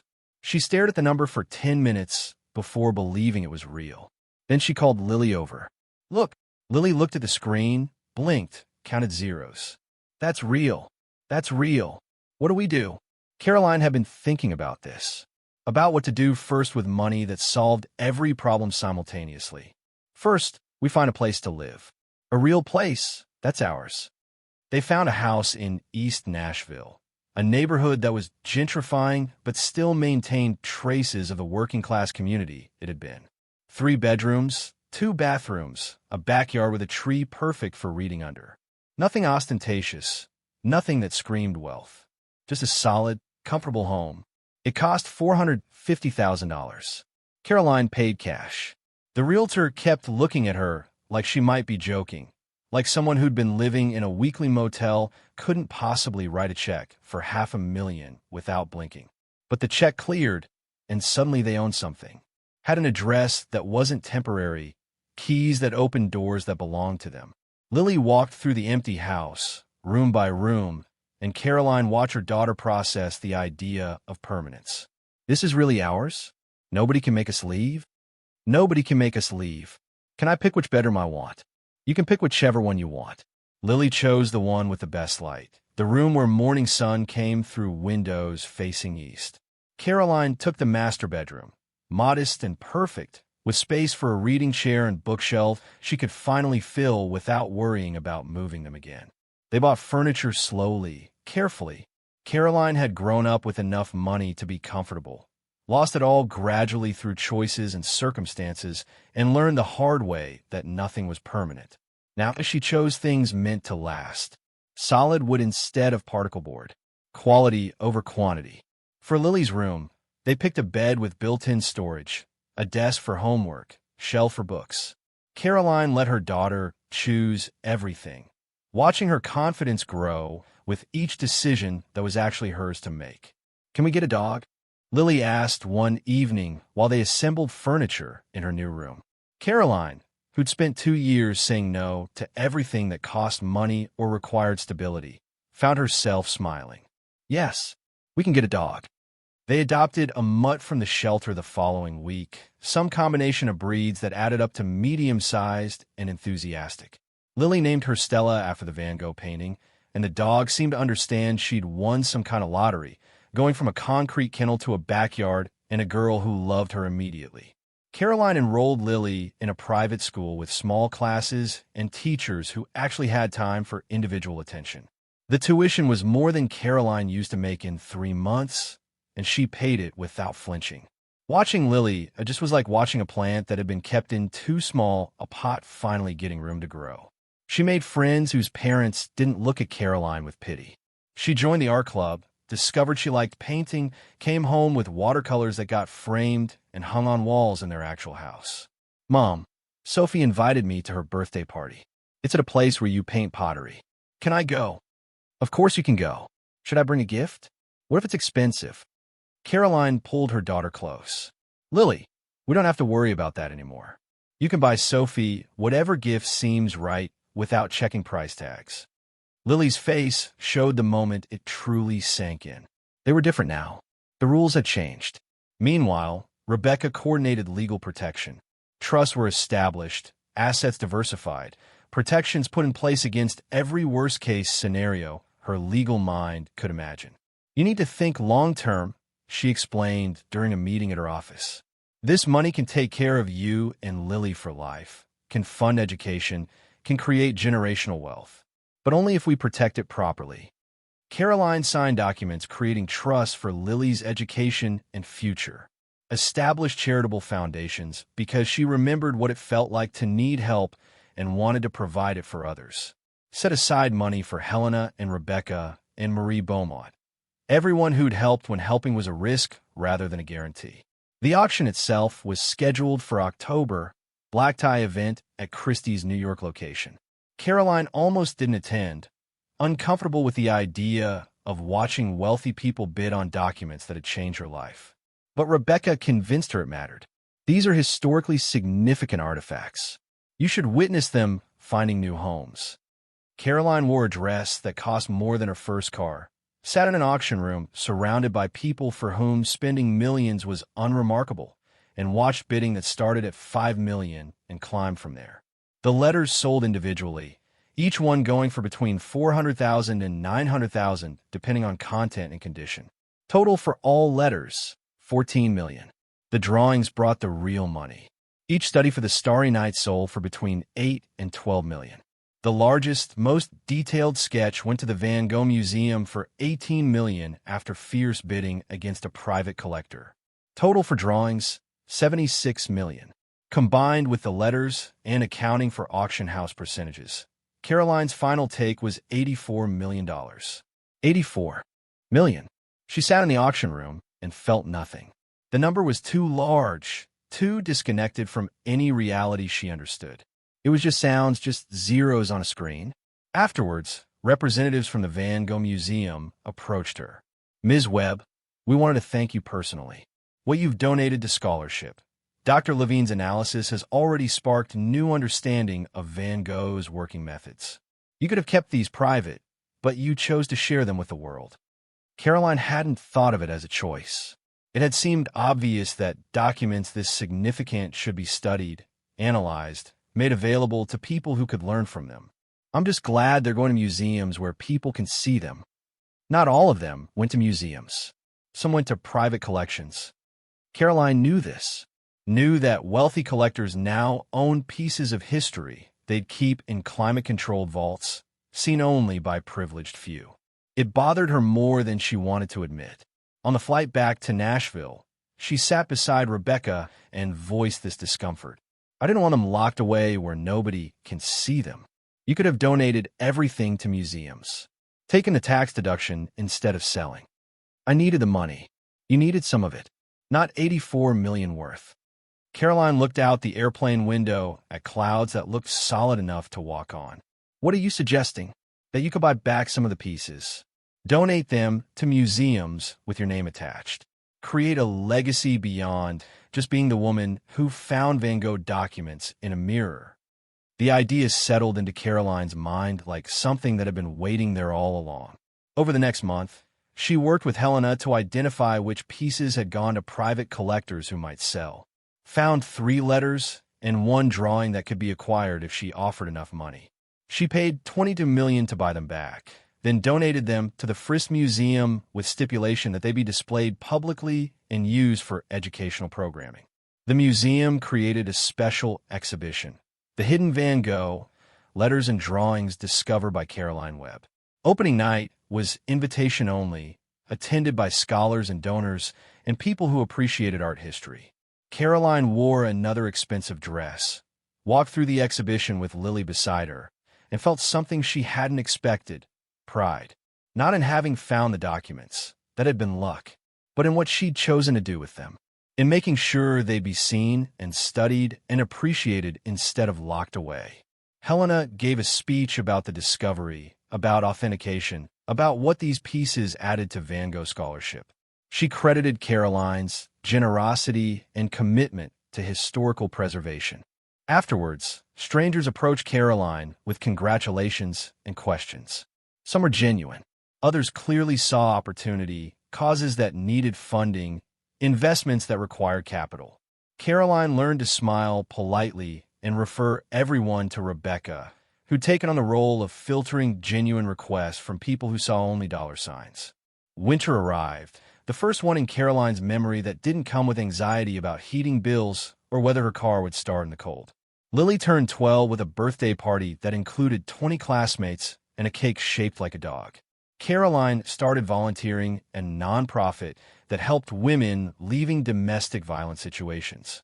She understood what it felt like to have nothing, to start over with only what fit in a bag, to navigate systems designed for people who already had resources. She funded a program that provided emergency housing, legal aid, job training, put her name and money behind something that would outlast her. Marcus and his brothers disappeared from her life completely. No calls, no texts, no attempts at reconciliation. They'd lost, and apparently their pride couldn't tolerate relationship with someone who'd beaten them. Caroline found she didn't miss them. Family was supposed to mean support, but they'd only offered it when they thought she had nothing worth taking. Spring brought the 1-year anniversary of claiming the mirror. Caroline stood in her backyard watching Lily play with Stella, thinking about how much had changed in 12 months. A year ago, she'd been days from eviction, desperate and defeated. Now she owned a house, had more money than she could spend in several lifetimes, and had created something meaningful from luck that could have just as easily gone differently. Her phone rang. Unknown number, but she'd learned to answer them again now that most calls weren't creditors. "Ms. Webb? This is David Chun from the Smithsonian American Art Museum. I'm calling about a rather unusual situation." Caroline's stomach tightened reflexively, trained by too many conversations that started with unusual situation and ended with problems. "What kind of situation?" "We've been cataloging our storage collections and found something that might interest you. A painting, unattributed, acquired from an estate sale in Boston in 1974. The estate was Vivian Webb's." Caroline's breath caught. "What kind of painting?" "We're not certain, which is why I'm calling. It's been in storage for 50 years, never properly examined. But preliminary analysis suggests it might be significant. Very significant. And given your connection to Ms. Webb and your recent discoveries, we thought you should know." "Why would a painting from my aunt's estate be at the Smithsonian?" "According to records, she donated it shortly before her death. Said it was too important for private ownership, but she never explained what it was or why it mattered. We assumed it was minor work by an unknown artist and stored it." "You think it's something else now?" "We think it might be Van Gogh. An actual painting, not a study or sketch. If authentication confirms it, this could be one of the most significant finds in modern art history. Caroline sat down heavily on her back porch steps. And you're telling me this because the donation paperwork lists you as secondary contact. Ms. Webb included a note saying if we ever had questions about the painting, we should consult her niece Caroline, who would understand its significance. Caroline closed her eyes. Vivian, reaching out for beyond death with one more gift. One more test. One more way of saying you matter. What do you need from me? We'd like you to come to Washington. See the painting. Tell us if you know anything about where Ms. Webb acquired it or why she thought it was important. Whenever you're available. Given the potential significance, we're prioritizing examination. Caroline looked at Lily, playing with a dog in a yard that belonged to them, living a life that had been impossible a year ago. I can come next week. After hanging up, she sat, watching clouds move across Tennessee sky, and thought about Vivian, about an aunt who'd barely known her, but had trusted her with treasures that rewrote history, about mirrors that held secrets and paintings that waited decades to be understood, and family that sometimes surprised you when you least expected it. Lily abandoned Stella to climb the porch steps and sit beside her mother. What was that about? Another inheritance. Maybe. From Aunt Vivian. More documents. A painting this time. I think it might be Van Gogh. Lily leaned against Caroline, processing this with 12-year-old pragmatism. Are we going to be even richer? Caroline laughed, surprised by how absurd the question sounded. I don't think we need to be richer, baby. But if it's real, it belongs in a museum where people can see it. Aunt Vivian already donated it. We'll just help them understand what she gave them. That's nice of her, leaving things for people to find after she's gone. Yes, it is. They sat together in comfortable silence while Stella chased butterflies that stayed just out of reach, and somewhere in Washington, D.C., a painting waited to reveal whether it held genius or was just canvas and oil paint that meant nothing. But Caroline found she didn't need to know right away. For the first time in her adult life, she could afford patience, could let the future unfold at its own pace instead of racing to solve every crisis before it consumed her. The eviction notice was still in her pocket, kept as a reminder of how close she'd come to losing everything. She pulled it out now, looked at the date, the formal language, the threat that had felt like ending. Then she tore into pieces and let the wind scatter them across the yard. Lily watched this ritual with understanding that needed no explanation. We're really okay now, aren't we? Caroline pulled her daughter close, breathed in the smell of shampoo and sunshine and childhood that was finally allowed to be childhood instead of preparation for hardship. Yes, baby, we're really okay. And somewhere, Caroline hoped Vivian was okay too, had found whatever peace people found when they left pieces of themselves behind in mirrors and museums and the lives of nieces they barely knew but trusted anyway. The inheritance wasn't just money. It was belief. It was someone saying you matter, you deserve this, you're worth more than the world told you. Caroline had spent her whole life being told she was the poor relation, the one who didn't measure up, the family member who required pity rather than respect. Vivian had seen something different, had looked at a niece she met 3 times and decided she deserved treasures that would change her life. Caroline didn't know why Vivian had chosen her, didn't know what her aunt had seen that Marcus and his brothers had missed. But she knew what she'd do with the gift, would use it wisely, generously, in ways that honored the woman who believed in her when she couldn't believe in herself. Would make sure Lily grew up knowing that wealth wasn't about accumulation. It was about what you did with it, how you helped others, what you left behind. The sun was setting. Painting the sky colors Van Gogh would have captured with swirls and movement an emotional truth that transcended technical accuracy. Caroline watched it with her daughter beside her and her dog chasing shadows and a house behind her that belonged to them and would keep belonging to them for as long as they wanted. And she thought about mirrors, how they showed you truth if you looked carefully enough, how sometimes the most valuable things were hidden in plain sight, waiting for someone to notice, how her whole life had been reflected in that Cheval mirror, the struggle, the fear, the desperate hope that something would change. and how Vivian had looked into that same mirror and seen not what was, but what could be, had hidden treasures there for a niece she barely knew, trusting that when the time came, Caroline would find them and understand their significance. The mirror now stood in Caroline's bedroom, pride of place, its Baroque frame catching light and throwing it back in golden fragments. She looked at it every morning, saw herself reflected in glass that had reflected Van Gogh, that had held his words and sketches and genius for over a century.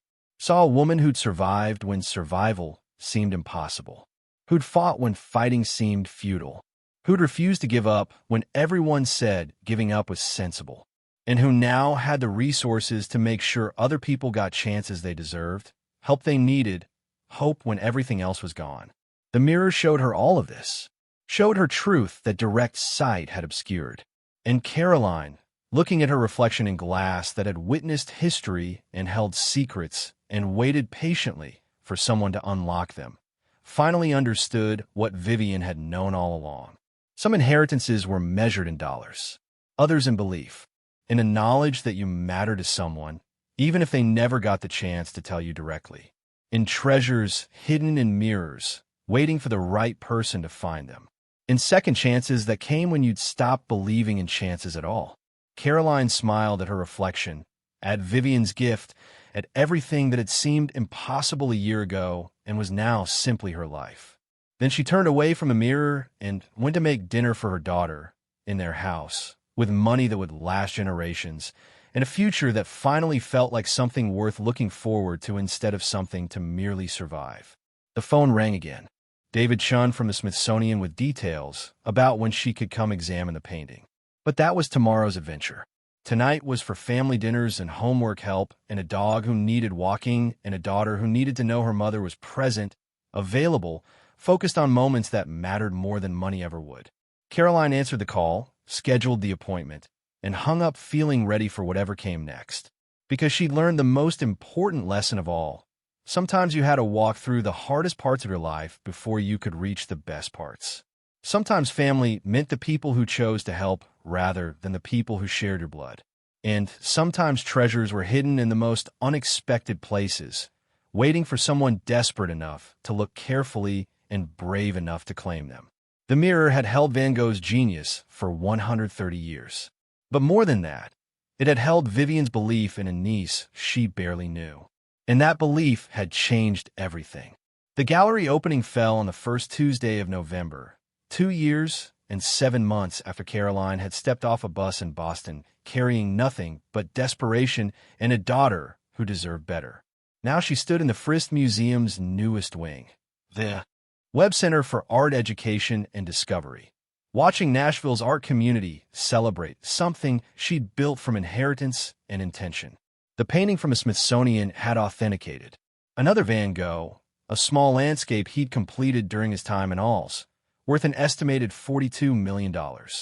Vivian had donated it anonymously in 1974, 50 years before anyone understood what she'd given away. Caroline had left it with the Smithsonian where Vivian had wanted it, but she'd funded a traveling exhibition that would bring it to regional museums across America, places where people who couldn't afford trips to Washington could see genius up close.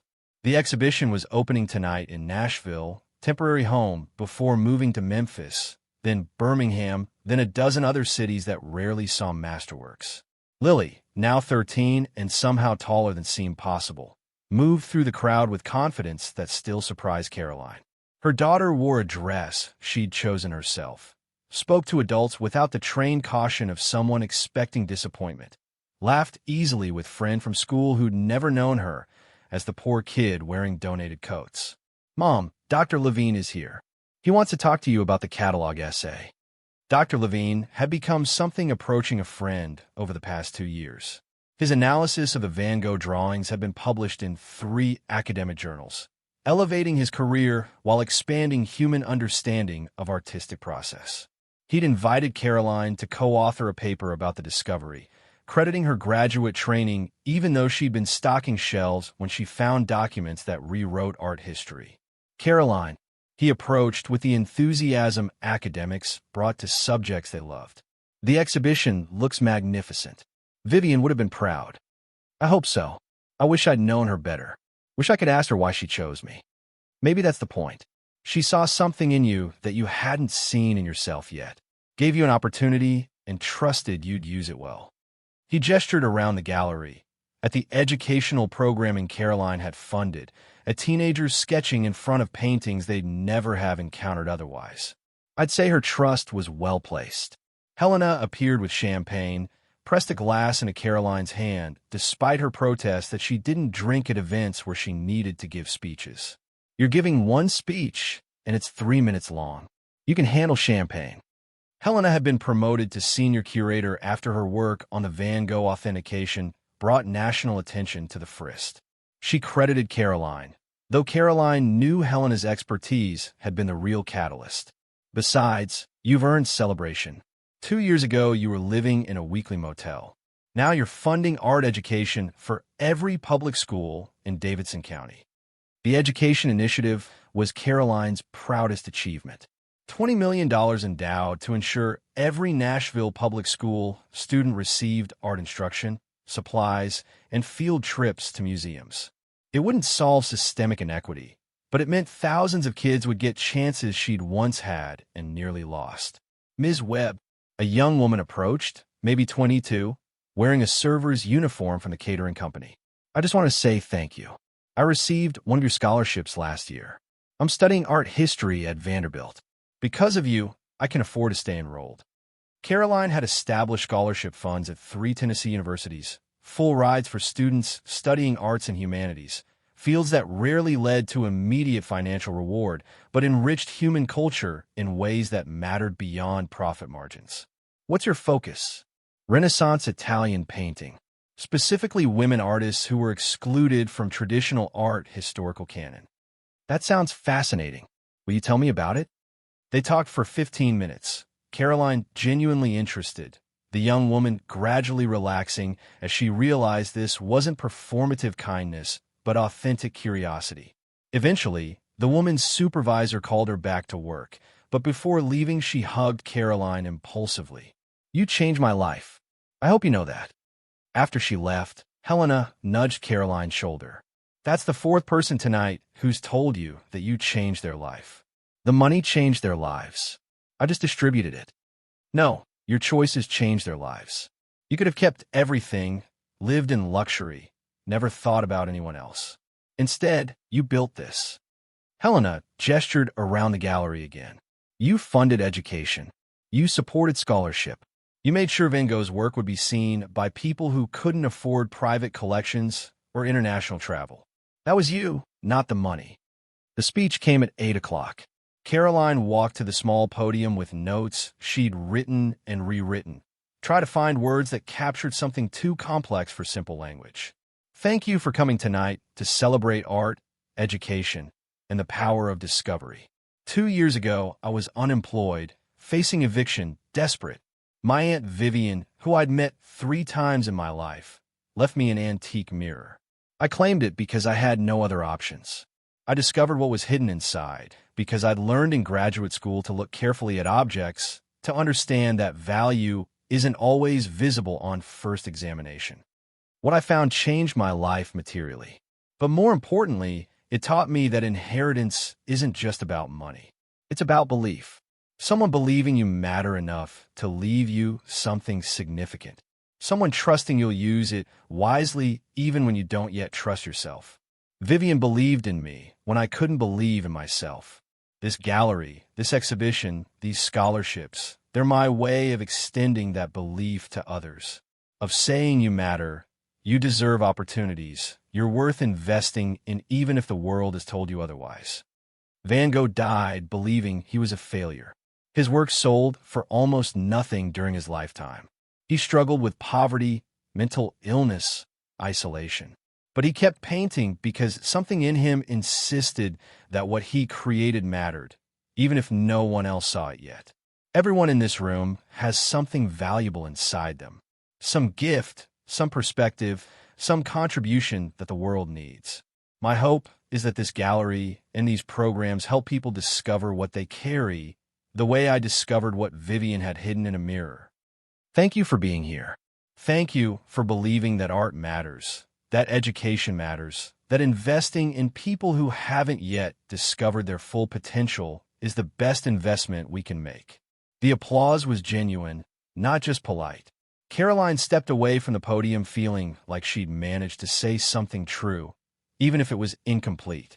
Marcus was standing near the back of the gallery. Caroline saw him and felt her stomach tighten reflexively, trained response to someone who tried to take everything from her. But he looked smaller than she remembered, older, diminished in ways that had nothing to do with physical size. He approached slowly, hands in pockets, expression carefully neutral. That was a good speech. Thank you. I wanted to apologize for how we treated you, for trying to take what Vivian left you. We were wrong. The apology sounded rehearsed, but Caroline sensed genuine discomfort beneath it. Marcus wasn't used to admitting error, and doing so clearly cost him something. Why are you telling me this now? Because I've spent 2 years watching you do things with that inheritance that never occurred to me.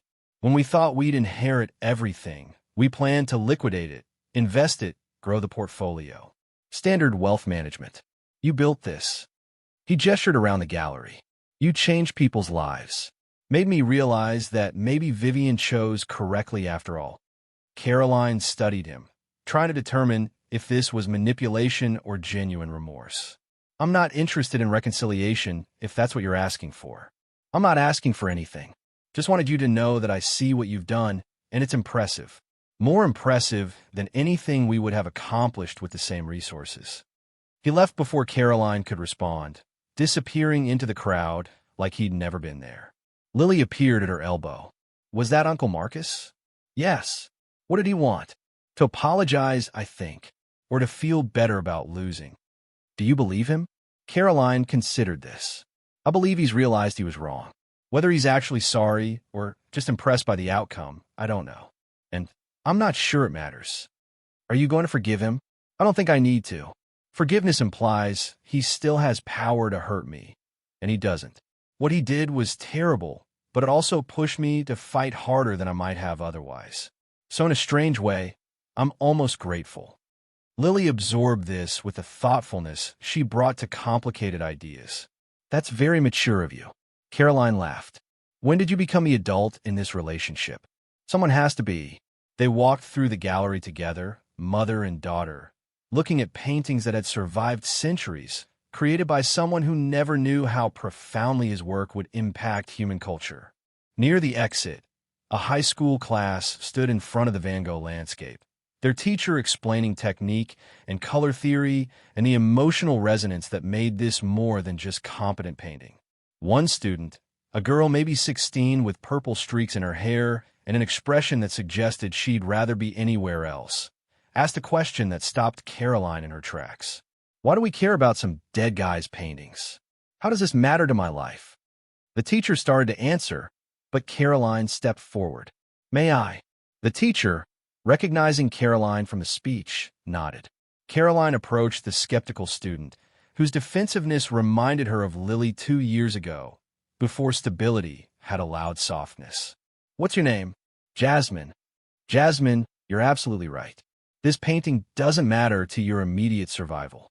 It won't pay your rent or feed your family or solve the problems you're dealing with right now. But here's what it might do.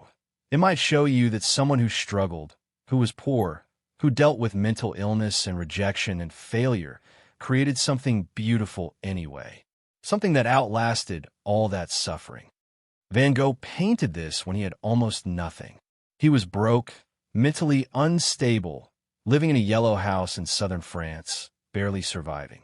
But he painted anyway, because something in him insisted that beauty mattered even when everything else was falling apart. So, if you're going through hard times, if you feel like nothing you do matters because the world keeps telling you you're not good enough, this painting is evidence that you can create something meaningful anyway. That what you make might outlast the suffering. That your perspective matters even if no one sees it yet.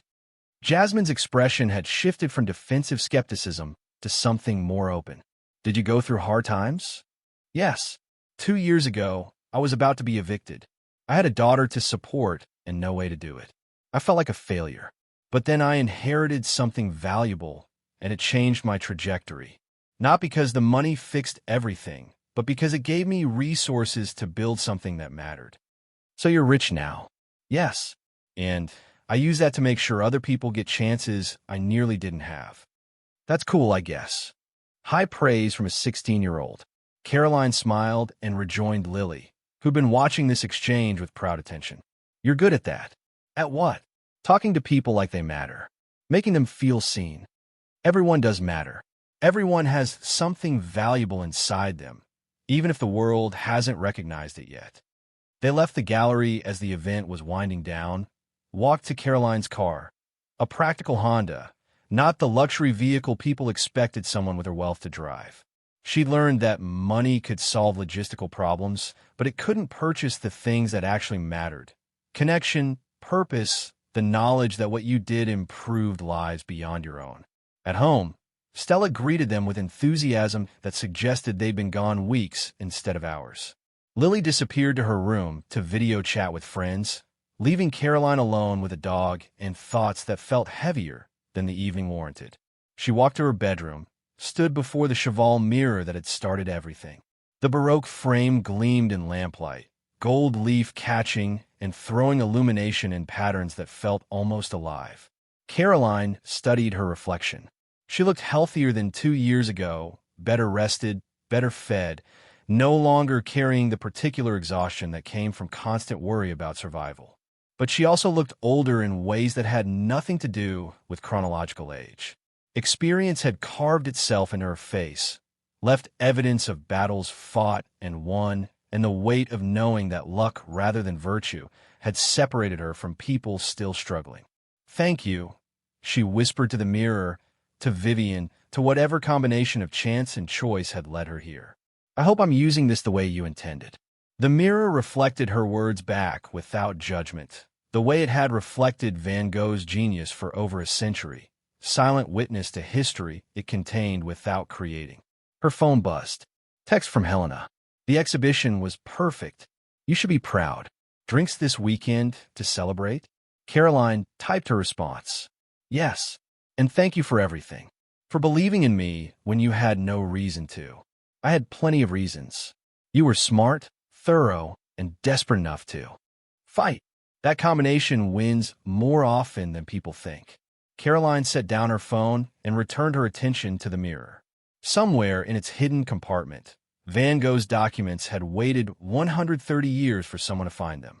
The mirror had kept that secret through ownership changes, through wars and depressions, and the deaths of everyone who'd known what it contained.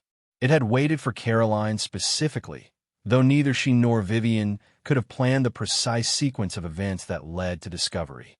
Sometimes things aligned not through design, but through the accumulated weight of choices made over lifetimes, patterns too complex to predict but obvious in retrospect. She thought about the student, Jasmine, who'd asked why dead artists' paintings mattered, about the scholarship recipient studying Renaissance women artists, about Lily, growing up with stability Caroline had nearly been unable to provide, about everyone whose lives had intersected with hers because a mirror held secrets and an aunt believed in a niece she barely knew. Inheritance wasn't just about objects passed through generations. It was about what you did with what you received, how you transformed luck into purpose, how you ensured that your own good fortune created opportunities for others. Vivian had given Caroline more than documents. She'd given her responsibility, the obligation to use wealth wisely, to remember what desperation felt like, to build something that would outlast both of them. Caroline intended to honor that obligation for as long as she lived, and then through foundations and scholarships and galleries that would continue the work after she was gone. Because some inheritances were meant to keep giving, long after the original giver had passed into memory. And some mirrors reflected more than the present moment. They showed you who you'd been, who you'd become, and who you still had the potential to be. Caroline smiled at her reflection, at the woman who'd survived and fought and built something meaningful from luck and loss and the stubborn refusal to give up when giving up would have been easier. Then she turned away from the mirror and went to check on her daughter, to walk her dog, to live the ordinary evening of an extraordinary life that had begun with an eviction notice and a desperate gamble on an inheritance she'd nearly been too practical to claim. The mirror stood silent in her bedroom, gold frame gleaming, keeping whatever secrets remained, waiting patiently for the next person who'd look carefully enough to see what others missed. Thank you so much for watching until the end. If you love this story, check out the other videos on your screen now. I think you'll really enjoy them. And don't forget to subscribe if you haven't already. See you in the next story.